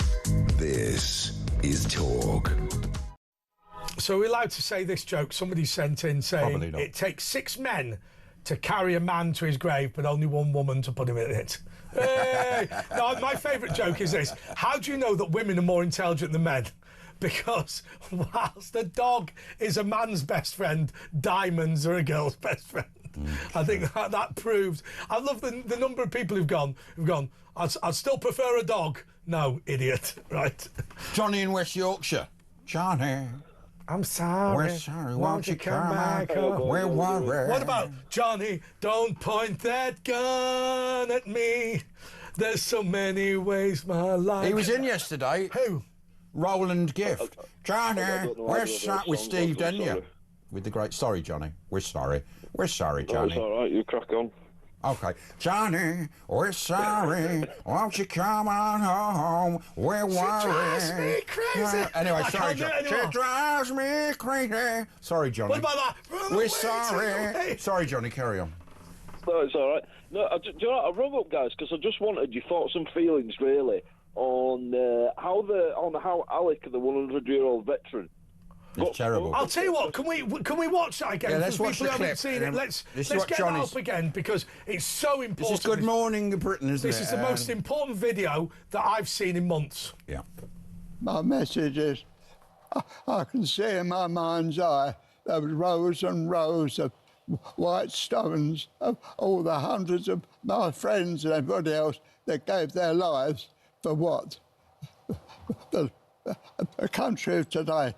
No, I'm sorry. The sacrifice wasn't worth the result that it is now.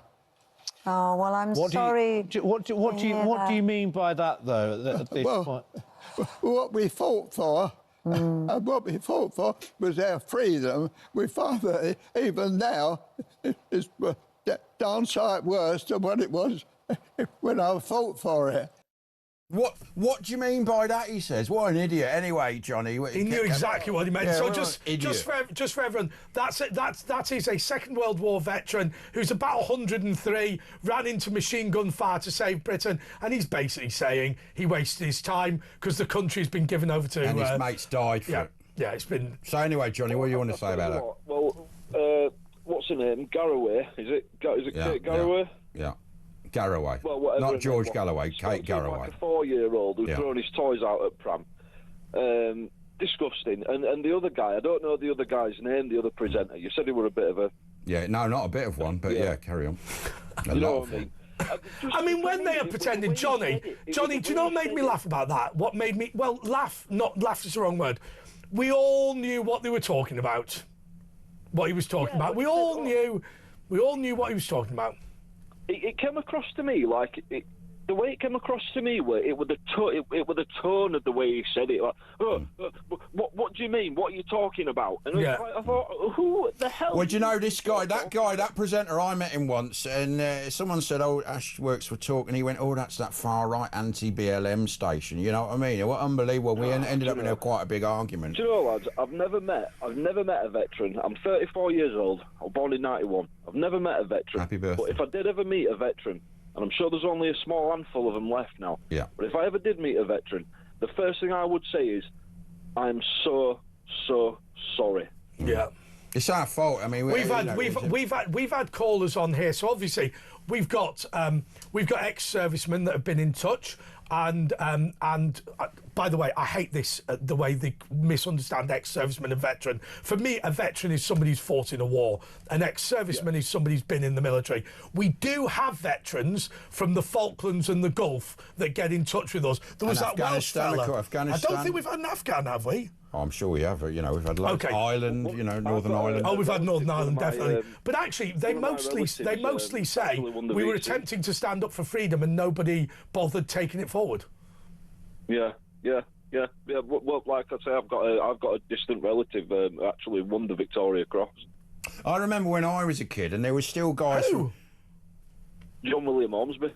All right, I should keep talking. When I was a kid, I remember because there were still people around from the First World War when I was a kid, and there were so many of them who had no leg, no harm. And in those days, if you got injured a bit, they didn't try and fix your leg. They just cut it off. And there were loads of people, you know, with their fake legs and all this. It was unbelievable what that generation, the First World War and the Second World War, what they went through. And you know, it takes without strong men like we had in that generation, you end up with a terrible, weak society. Well, I'll just leave it on this last bit then, guys. I'll let you go.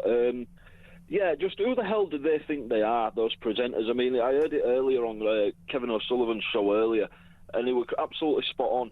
That man is living history. Why are we not listening to these people? It just beggars belief for me. You know, it's like spoke to him. Johnny, thank you so much. For those of you that are interested, Johnny's his relative, Johnny's relative, John William Ormsby, received both the Victoria Cross and the Military Medal. He was born in 1881, died in 1952. And the specifics of what he did was in 1917, on the 14th of April in Fayette, France, during an operation which culminated in the capture of an important position, Sergeant Ormsby was acting as Company Sergeant Major, showed complete indifference to heavy machine gun fire and rifle fire, and set a fine example. Specifically, he ran 400 yards into machine gun fire and cleared the village. Don't think people would do that. I mean, most nowadays. people who win the VC are never alive to get it. Yeah. Anyway, Johnny, thank you so much. Let's go to Paul in Crawley. Paul, how are you? Yeah, that was a great call you just received. Yeah, he was good, wasn't I totally agree with all what he said, but I want to talk about David Lammy. Go on. Do you really? Because that makes me depressed. Justice Minister who has responsibility for the justice, so he's Justice Minister as well as Deputy Prime Minister. And he's blatantly lied in Prime Minister. Yeah, he misled Parliament, which is you have to resign if you mislead Parliament. Well, he's got to go. Yeah. He's got to go. So just to explain what David Lammy said he did, he said that the reason that he didn't tell the truth at PMQs was because he'd only just been told about the situation and didn't have a fulsome account. Well, he should have said that then. He should have said, I know something's going on, but I haven't got a fulsome account. I'll bring it to the House when I know more, instead of misleading Parliament. But the thing is, he refused 5 questions, or 6 questions, as it ended up in the end. Yeah. And the guy still... And he had the audacity to lose his rag, basically. Yeah, because he knew he was on a loser. I know. And this sums up this bloody Labour government, as far as I'm concerned. Sorry, but I... Which way are you going to vote? Because just to explain, Labour are now 4th in the opinion polls. Reform are ahead, Green are 2nd, the Conservatives are 3rd, and Labour is 4th. Which way are you thinking of voting? I mean, I used to be a staunch Conservative. Okay? Yeah, me too. I mean, I'm 71 years old. Happy birthday. And I think it's a time for change. Well, of course it is, but not the change that Starmer was saying. You know, okay, so the Labour government, they come up with all sorts, don't they, in their manifesto, and you're going to find out, I'm sure there's going to be tax, and electric drivers are going to get charged 3p a mile, and it's all a load of nonsense. Well, he did promise us change, and we definitely got that. Let's go. Yasmin, the witch, you're probably going to be the last one tonight. What have you got for us, Yasmin? She's the teenage witch. Hiya, darling. Oh, it is sad what happened to that veteran. It's disgusting. And I just wish that... I hope Bill gets better anyway. Right, what I've got prediction-wise is for you, Andre. I've got you connecting with 4 groups of people in America that's going to be very significant. I also feel this is to do with... the Masonic lodges for some reason. It's something to do with connecting over the pond. I also feel you need to do something with writing. Everyone heard that. There's something to do with writing here that's significant. Also with you, I feel you're going to eat more healthily, and I also Well, that's obvious. You don't need to be some sort of mystic to say he needs to eat more healthily, do you? How did you pick that up? That's an incredible gift you've got. Let me explain. It's got the wheel of... Andre, you've got the wheel of fortune, and we've I actually own a wheel of fortune. It's kept there. I'm not joking. With Nicky Campbell or with that other bloke? No, behind... Graham Norton. I'm not joking. Behind this window, I've got a wheel of fortune. Well, that's the outside. No, it's not. You mean there? No, is it there really? Right there. The Wheel of Fortune. The Wheel of Fortune is very significant because it was quite a good show, three wasn't it? people who come towards you with ideas about in the programming you're doing now. There's going to be a meeting with you and 3 people. Remember, I've said it. Now, I'm seeing a moth. Now, that is very protective energy, a moth. A moth? I hate moths. What you've got around you, which is very significant, over the next 5 days, 5 weeks, I saw a vision of you. You know your mobile phone, when you go out, you're going to actually see something and video it, and it's going to go viral, and that's going to be significant. You've also got... He does one of those every week, yeah. You've also got the pentagram covering you, which is protection, but it's also the use of all the elements. Right, well, there we go then. I do have a Wheel of Fortune behind that. Yeah, he has got, you were right there, and he needs to improve his eating habits. No, what it is when I see the herb sign, it's about... The herb. The herb sign. The herb. Bringing in more flavours and energy into it. Oh, the herb, flavoured herb. Right, Ash, what I see for you... It's a good Welsh accent. It seems a bit odd, but I feel as though I can see a downed tree. So either in your garden or around where you live, there's going to be a storm